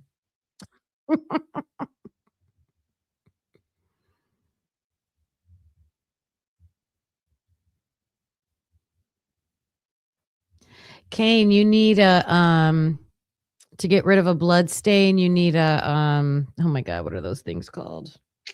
What are those white sponge things called that get off anything? He cleaned up with waste air. You guys are being silly now. Well, that's true. All right. I'm going to go on with these items. West bedroom, ISP D2 marker 35. This is the one that I had wrong because I didn't have the marker number to be able to associate it with the table with 2 drawers. And the way it was shown in the notes, it showed it like it was the bar cart in the living room. And that's when they got the F all messed up. But now we've got definitive. This is the biggest thing I can show you right here. So I'm always, me personally, I'm very careful with not using words like definitive or absolutely for sure or things like that, just because I'm not the investigator in the case. Okay. And even I don't even think can say that most of the time. Breakfast is here. Hello, sausage biscuits. Hello. William Tardy, great to see you. And also, I cannot fault any creators who make statements or share information based off of what we have at one time period, and then new information comes out later. So you have to change your opinion and what you're thinking. So that's not any creator's fault. That's the law enforcement holding information back from us. So, yeah, I guess what he used to be talking about on the bar cart is now on this end table in Xana's room. Hey, Leah. Oh, that's great.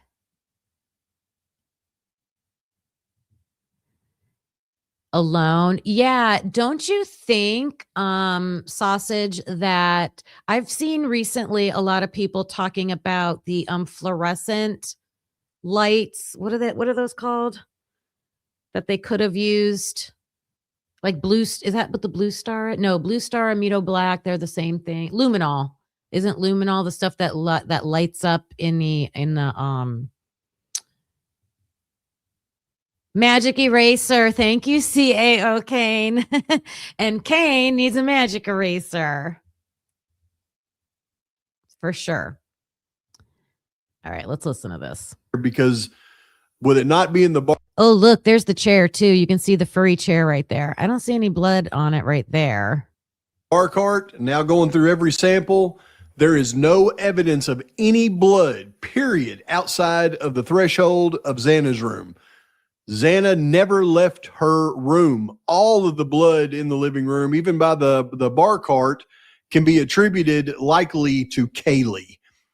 But you can see marker, now that we have it, marker number 35, and it's going to be the transfer stain on the leg of this table. This isn't her trying to write letters. This is her grabbing it and then her hand sliding down, more than likely. But number 35 in the bedroom, it's a 2-drawer study chest. I didn't even know until we had these pictures that there was a 2-drawer chest in here. And this was evidence pre-test on January 9th. So they didn't have this information back until after they arrested Koberger. And you can see all they had it logged as was second floor study table. But it's now, no, it's 2-drawer. Okay. So this is confusing. And the way that he has this blown up, the white box, that text in the reports is microscopic. It's like size 6 font. Like it's so tiny, hard to read. Well, let's look at this. So this says item 29. Look at how confusing this is. Okay. Report. I have all these reports printed out too. I could look at them. So first in the upper left-hand corner, let's just look at how confusing this is. It says item 74. Okay. Then over here, it says, okay, it says item 74. Then it says item 29 from second floor study table. I also thought this was talking about the bar cart, and I thought that's so weird to call that a study table. But there's also an end table in the living room. There's also an end table in there. So why does this say item 29 here? But he's matching it. Item source Q. I don't know, you guys. I got to look into this. Let me make a note. Item Q. Item. I think item Q might tell us. I've got all these lists. I'm going to look. Hold on one second. Where did I put? Oh, no, I got it right here. Whoops. I'll show you. I've got a couple different lists here. Should I do it now or should I put it on hold and come back with it tomorrow after I already do the looking? I guess maybe I'll do that. I'll do it tomorrow. But just to finish what I was saying, item Q, so it's got item Q and then item 29, and then he's saying it's item 74. I don't know. I'll come back with an answer, like what I think about that tomorrow. What does Sandra say? Hi, Sandra. They extracted from item 74 the item 29 swab. Right. Okay. So they have, I gotcha. They name the swab and they name the actual, like, so the blood stain is probably 74. The swab they take from the stain is item 29. And maybe the actual desk itself is Q. It's something like that. Gotcha.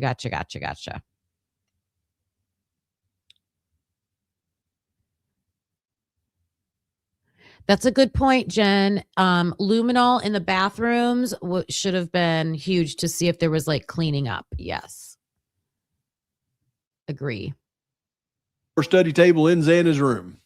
So that's over here in this area. Once again, single source profile comes back to Xana. They didn't know that till February, report 26.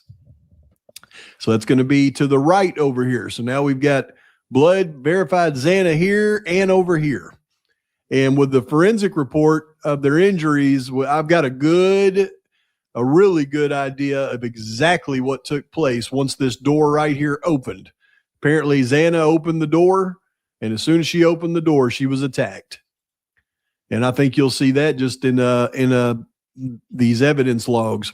So we've got a sample here. That's another thing I'm not sure about. Like, I could not see a situation where if Xana and Ethan were locked in her room that they would have opened that door.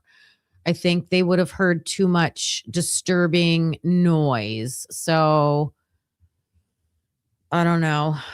I don't know about that one. Why would luminol have been pointless?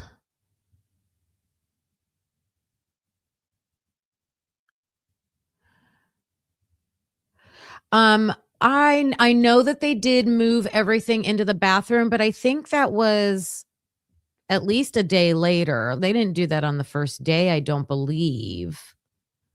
So they could have used luminol that first night. Yeah. Unless they were gone by the time other destroy. Oh, that's true, Meanie. Oh, that's true. That's true. That test positive for Xana, no cross-contamination. Xana here, no cross-contamination. And then we've got the exterior of the west bedroom door. We now know this is marker number Q, item 75 at the lab. And now that we've got the pictures, we can see marker Q marked on the door. As soon as Xana opened the door, she was attacked. And this was the first day. And that's why they're testing these, because they were hoping these were not Xana. Okay, wait a minute. Okay, so here's Q.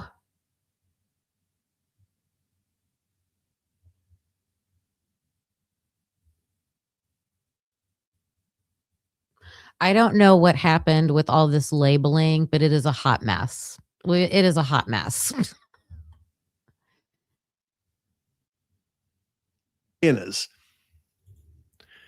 They didn't know this till after they arrested Brian Koberger. Second floor outside of the bedroom door, evidence pre-test report 22. So now we've got stains on the upper portion of the door It's 100% Xana, single source DNA, no cross-contamination up here on the door. So now we've got door, floor, and then over in the corner. Floor of west bedroom, ISP D2 marker R. Item number 78 at the lab. Now you can see the upper portion of the door, they had spatter. They've got this blood dripping down the door, which you can see that's from a fresh attack. I mean, that's blood coming out of the attack onto Xana as soon as she opened the door, ran down the door, and then it got drip stains on the floor. That's ISP marker R. These drip stains right here on the floor. They were hoping those weren't Xana's, and they didn't start pre-testing it until after Koberger was arrested in January. Okay, that my question was that on the inside of the door or the outside of the door? But it is on the inside doorway of her bedroom. So January, swabs of staining near the inside doorway of west bedroom on floor number 2, marker R. So it's going to be right here on the floor inside the threshold. Single source DNA coming back to Xana. They got the report on report 26. They got the results in February. So now we've got another stain here on the floor. So as we're all right, I'm going to skim. Let me see, because I want to see. I'm going to show you guys this. Looking for item.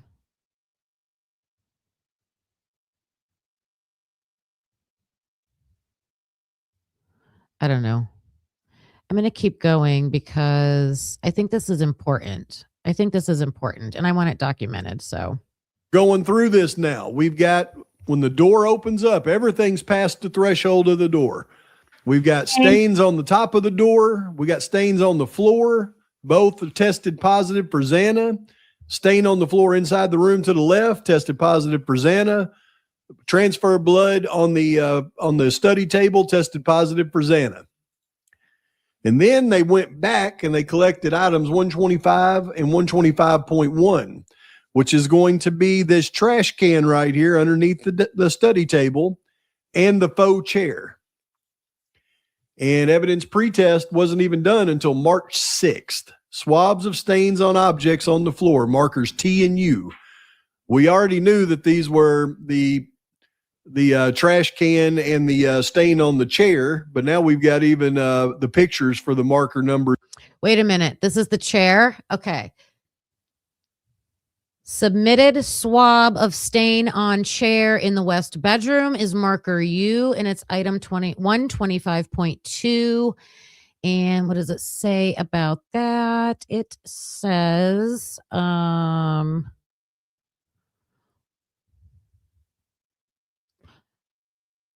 the stare is one plastic capped red-brown swab, and it tested positive. See, that's what happens though. So half of the swab was cut to DNA, but we never get any results from that. So they didn't do anything with that. And if you guys did not watch the Verdict Room Unfiltered episode with Glitch DNA Labs, we were talking about how do they decide which blood samples, which evidence, crime scene pieces do they decide to test and take through the DNA process. And Audrey said that she's been studying other countries and they will do them all. Like they'll do them all. How do you pick and choose to know what's going to give you the clue you need to find the killer, right? What if this blood swab on the chair, since they think the perpetrator sat in the chair, tells you exactly who the perpetrator is? And those are choices that are made in our justice system that I think hinders the investigation.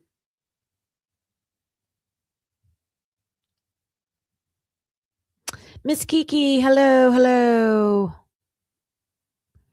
Yeah, that's true. I mean, there's got to be some. Hey, Karmic Retribution. I showed some of your Justin Timberlake video earlier. It was awesome. Although I'm sad because I like JT. That's a professional's job. Yep. Yeah, exactly. Or the latter, in my opinion. That latter is like a pain in my side. And everything. So marker number U here on this. All right. So this says transfer stains are noted on the white faux fur chair depicted in this image. This chair is located adjacent to the head of Xana Kernodle. What?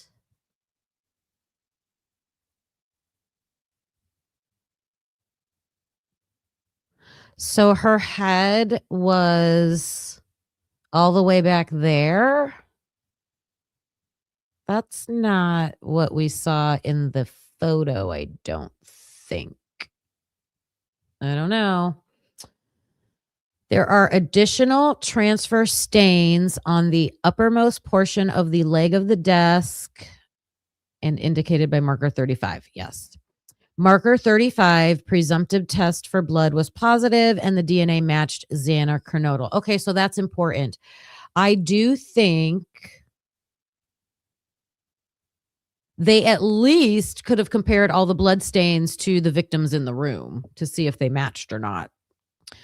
So I would think that blood on that chair should have been, they should have tried to match it to Xana or Ethan. You can see the picture on the right you can see the stains clearly. It's more on the edge of the chair. So to me, that would be more indicating maybe somebody grabbing the chair. It doesn't really look like somebody sitting in it, but who knows? Who knows? A furry chair. Here's a better picture of it right here. And in the experts report, they tell us that these are transfer stains.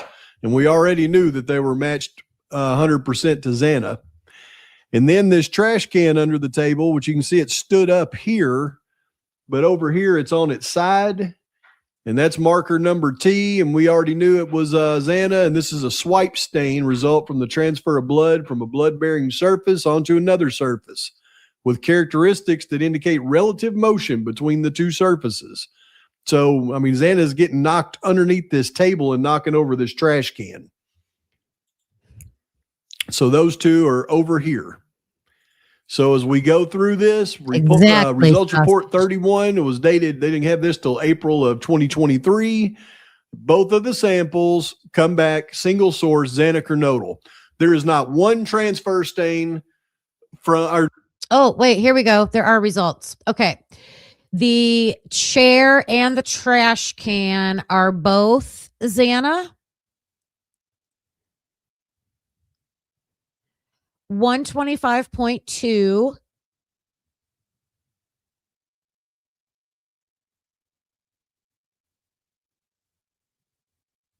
Okay, so then why do they think the perpetrator sat in that chair if it's just Xana's blood on the chair?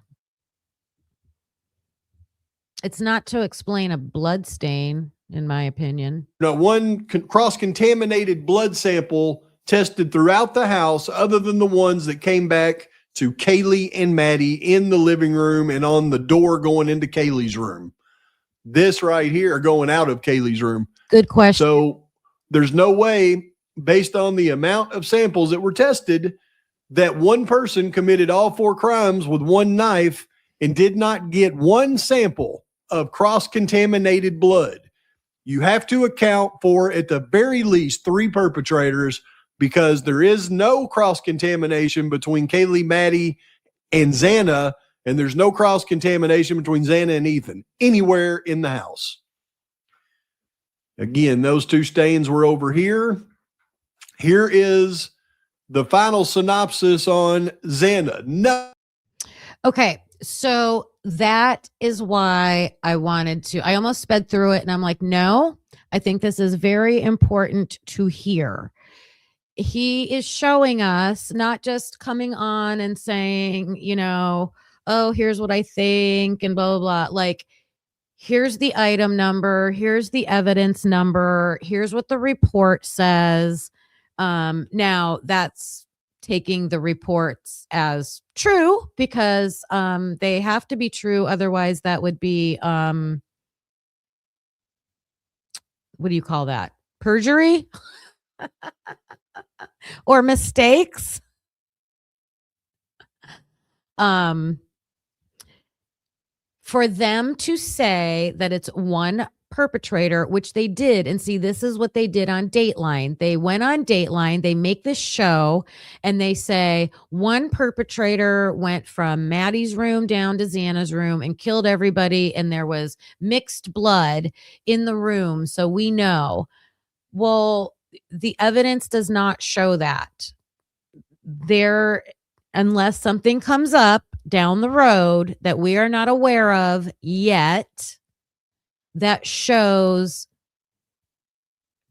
because I know you're following me. For this to be one perpetrator with one weapon, that one weapon needs to have blood evidence, probably from all the victims on it. Well, it does have to have all the victims on it. So that would be showing their blood in both rooms,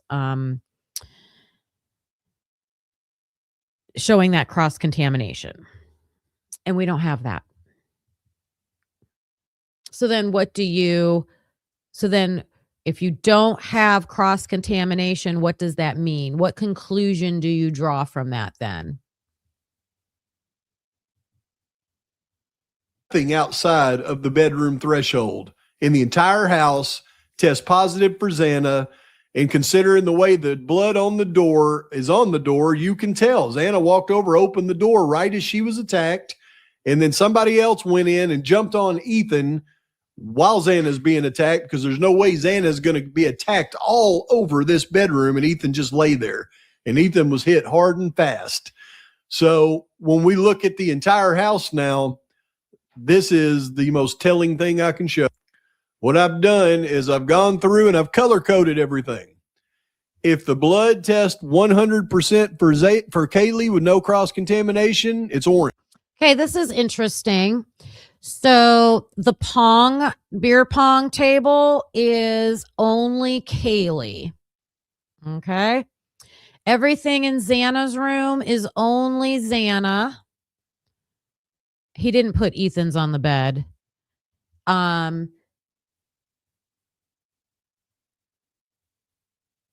These are the stairs going down to the first floor.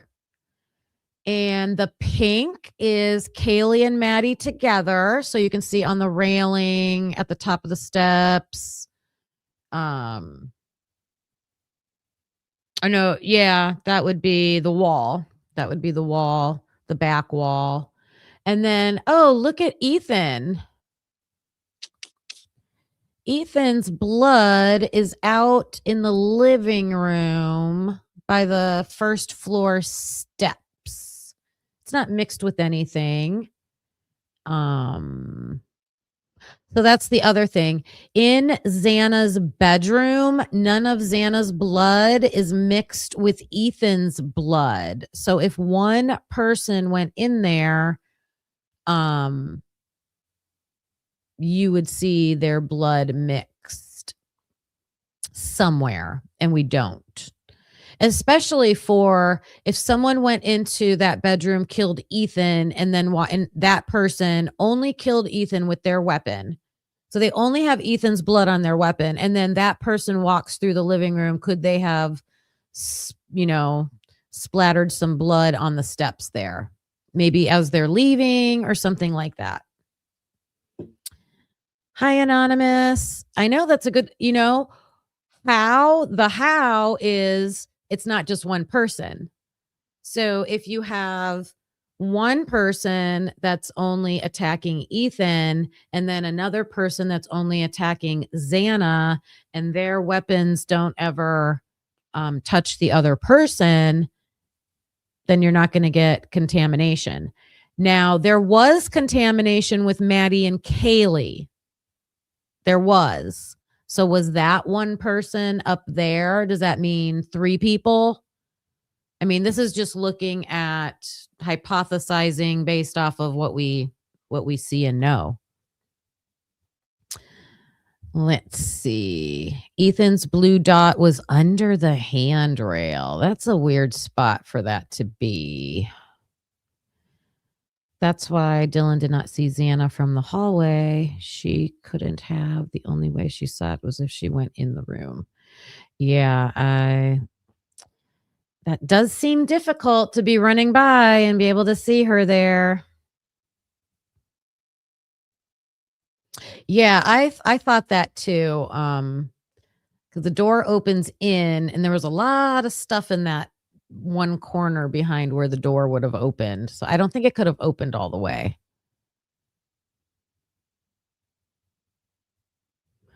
Yes, Wade Bird. I wouldn't doubt. To me, the scene does look like Ethan probably was on that bed and just got attacked so hard and fast that, you know, he probably didn't stand a chance. Poor guy. Poor guy. If it's cross-contaminated with Kaylee and Maddie, it's purple. Oh, let's look at Maddie. So Maddie's a dark, like brownish red, and there's nothing. So nothing of oh, wait a minute. Nope, there is. So you have to go to the bottom of the picture where it says up on the steps. So you're going up. Wait, am I saying this right?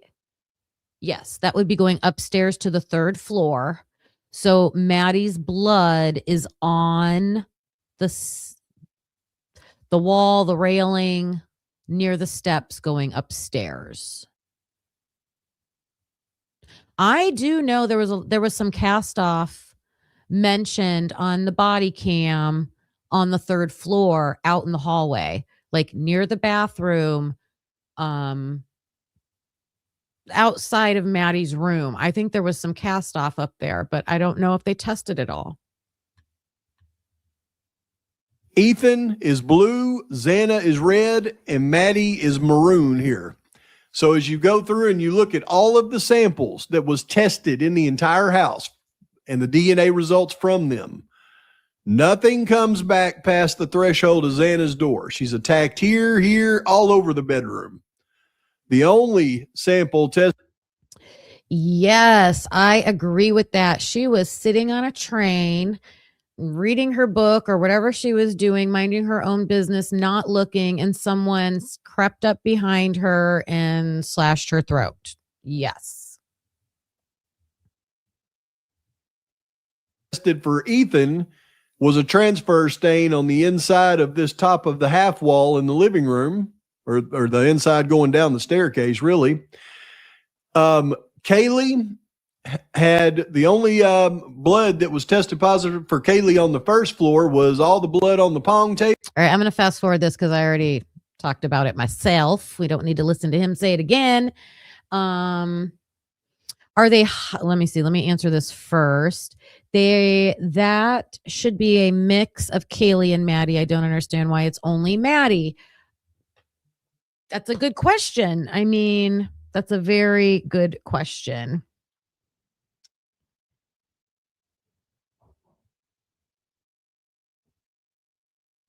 Then where'd that other question go that I had? That should be a mix. And then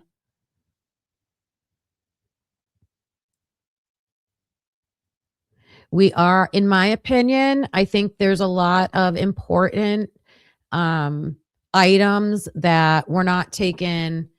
Like they only did those presumptive tests. They didn't take it far enough to identify things. There's some other things that I think they did test, but then they just always stopped short. They didn't go to the next like investigative step to me. Are they hiding some results? I mean, they're not allowed to. That would be illegal. That would be a Brady violation. That sure would be.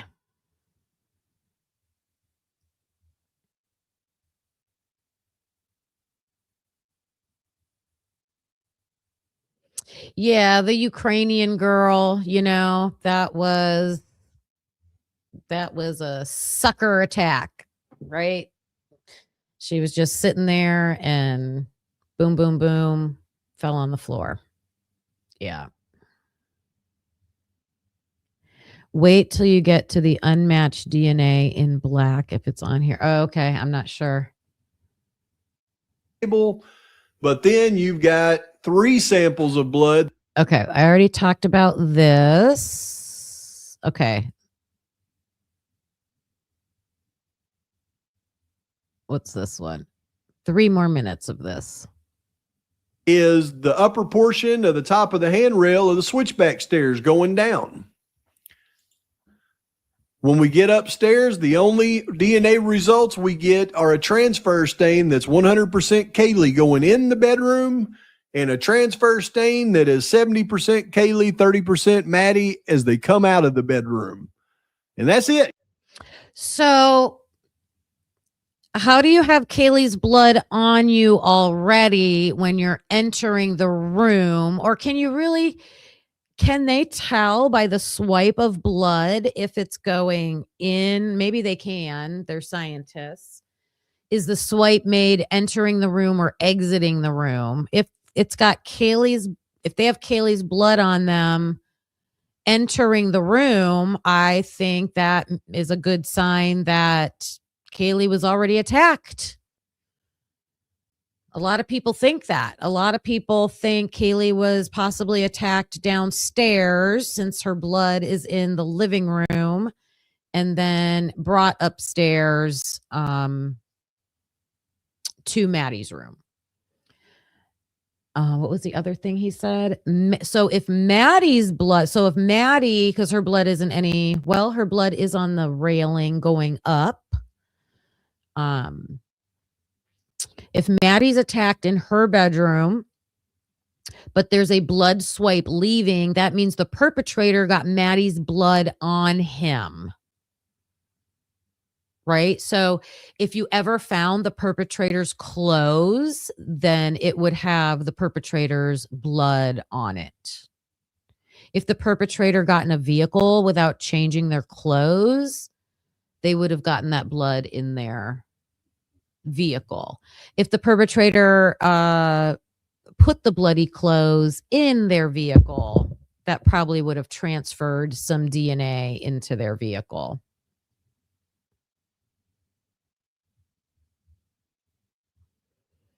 Yes, Blue Devil, based on, how high up on I thought they said like shoulder height of an average sized man.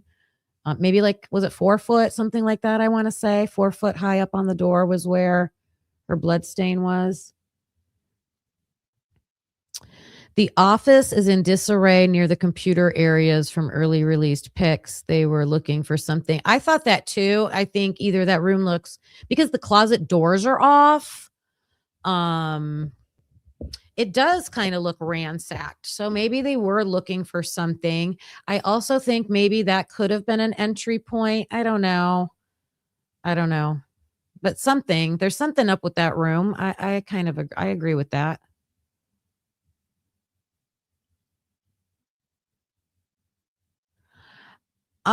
They did not. Well, Tony, they only took 1 sample of DNA through the genetic genealogy process. So maybe if they would have took unknown male B, unknown male C, and some of these other blood stains and put them through genetic genealogy process, maybe we'd be able to identify some other people. I agree with that, Meanie. I agree. It seems like stuff is definitely thrown around. Money, drugs, or data. Yeah, something.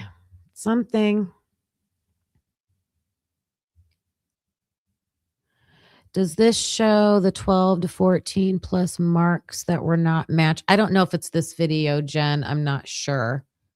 But I'm probably going to, I've already done like a couple long lives about DNA. Please go back and look for those. One of them, I'm going to show some clips for probably Wednesday. Is a live where I covered the story of Christopher Ochoa, and he is a person who took a plea deal, pled guilty, and was years later exonerated. So if you want to hear from a real life person, he's not alive anymore, unfortunately, but there is a video clip of him actually speaking and his whole story. Christopher Ochoa, and then I tell his story, and then I think I also talk about the DNA later in that. But I'm going to do more is my point. I'm also going to do more. So Jen, I will look for that. I would love to see that. Oh no, I do have that lined up, I believe. Let me keep playing it. I know what you're talking about. Sorry, I went on a rant.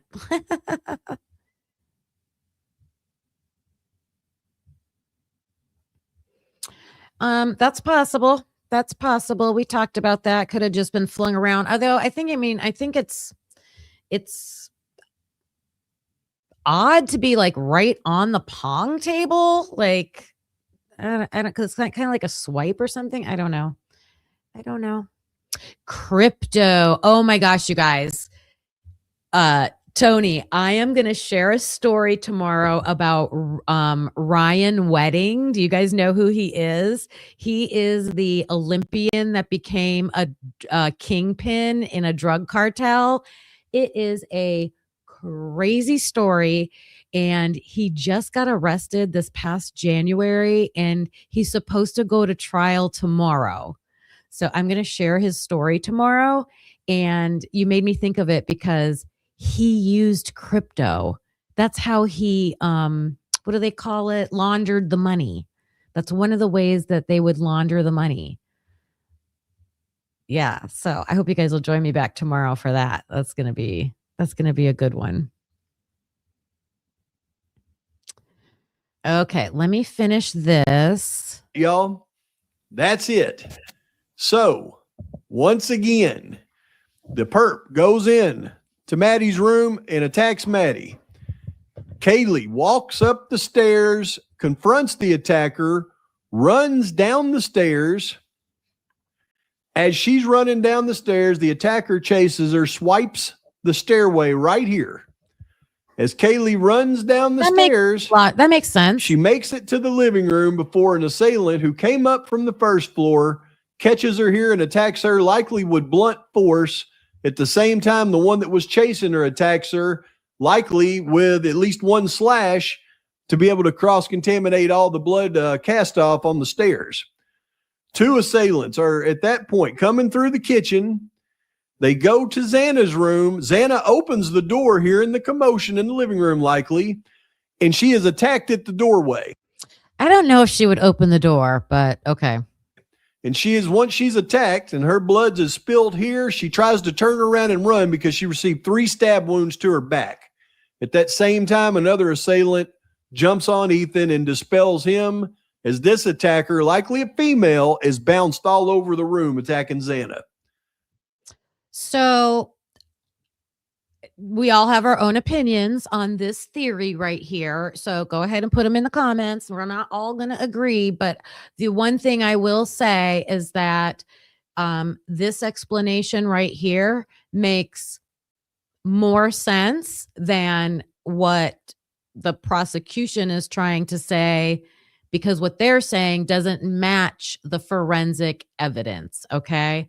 And I think I am going to end with that for today, because that was my point of this video, saying that we have these false narratives about almost every topic or investigative piece in this case. So this was just false narratives concerning the forensics, right? And there's other forensics too. I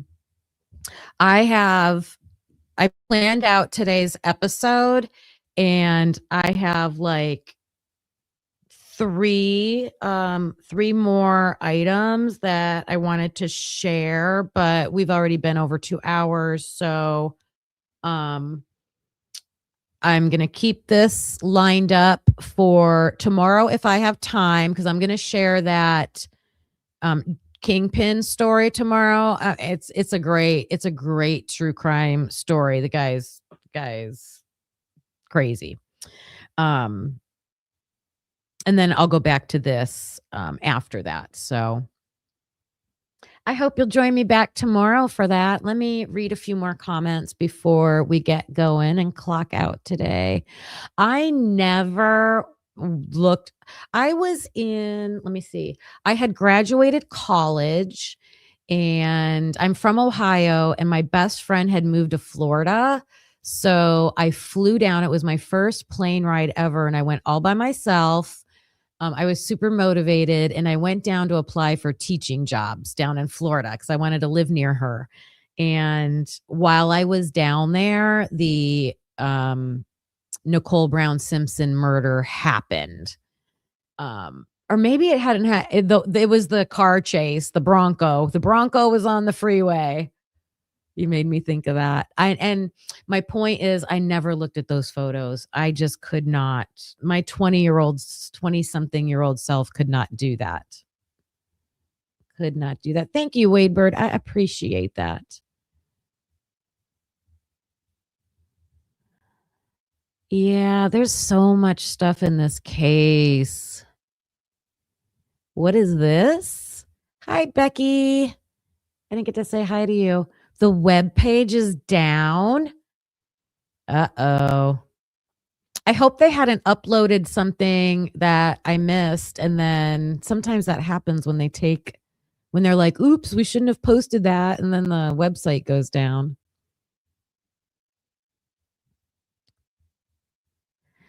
What's missing, Meanie? The only thing missing is that I think there should be blood evidence from the 3rd floor in Xana's room. Right. Exactly. If you want to say that there's one perpetrator, that I don't think there's an expert that disagrees with that. I mean, well, maybe the prosecution's experts. I have to see what they say.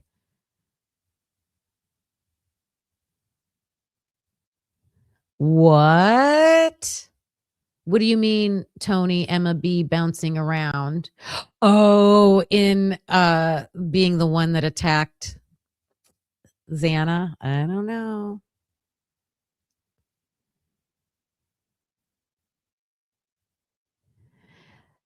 What did Bubbly do? Bubbly Waters might have taken kitchen photos and put them side to side, showing how the whole thing was staged. Oh, okay. Well, there's also a body cam of one of the officers. It's one of the first responding officers that's, in the kitchen by the sliding door. And he's more on the inside of the sliding door, and another officer is on the outside. And he says he's pretty sure there's blood in the sink. So these first responding officers were observing things and taking note of things.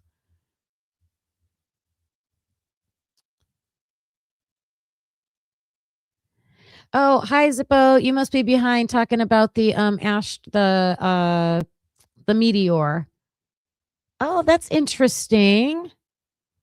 I figured it didn't have something to do with dragons.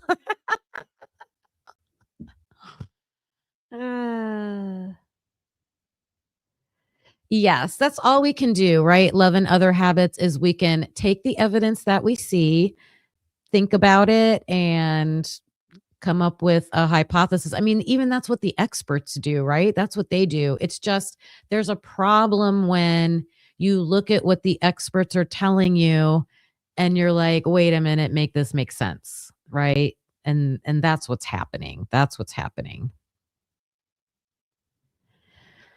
Okay. I'm gonna do a like button check, you guys.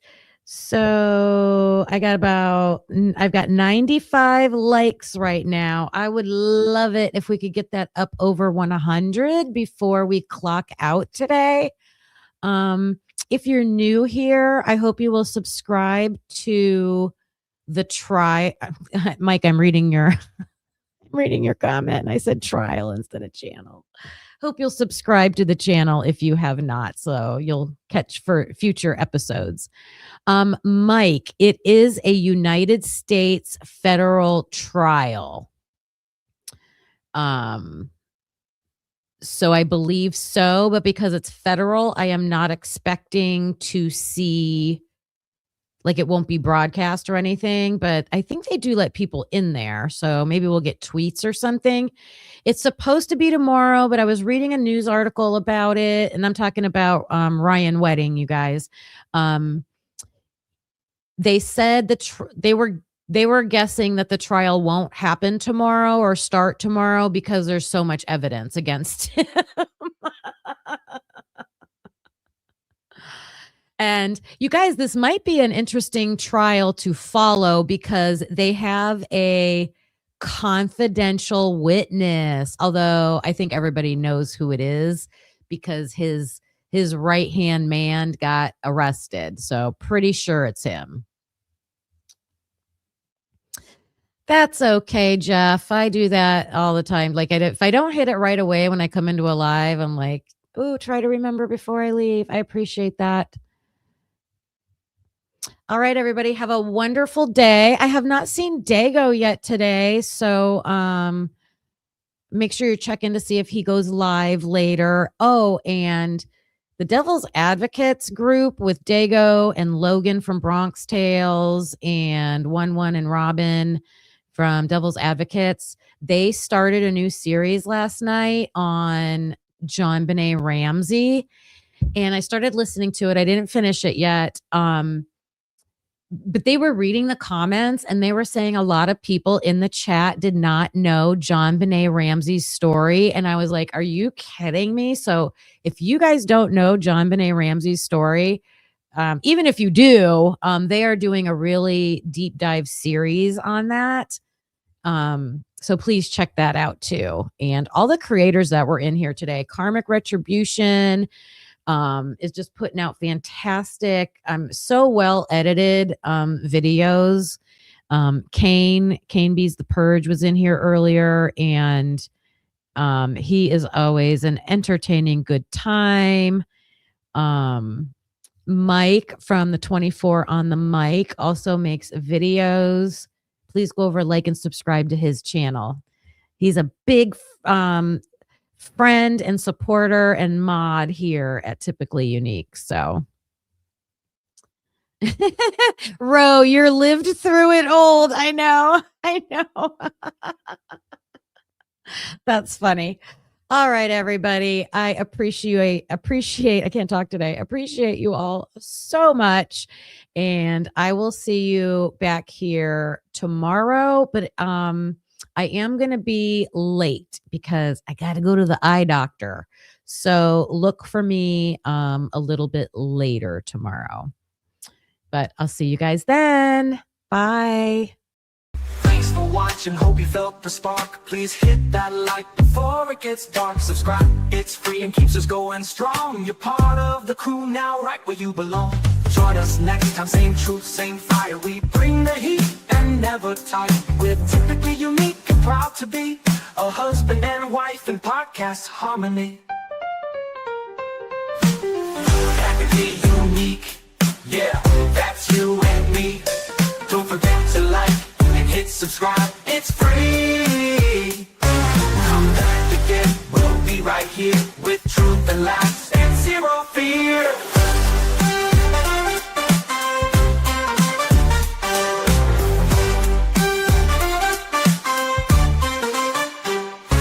We don't always agree, but that's the show. One love, two minds, letting it flow. We dig deep with crack jokes, we call it like we see. If that's your vibe, you belong here with me. We don't always agree, but that's the show. One love, two minds, letting it flow. We dig deep with crack jokes. jokes, we call it like we see. If that's your vibe, you belong here with me. We don't always agree, but you felt the spark. Please hit that like before it gets dark. We dig deep with crack jokes, we call it like we see. If that's your vibe, you belong here with me. Thanks for watching, hope you felt the spark. Please hit that like before it gets dark. Please hit that like before it gets dark.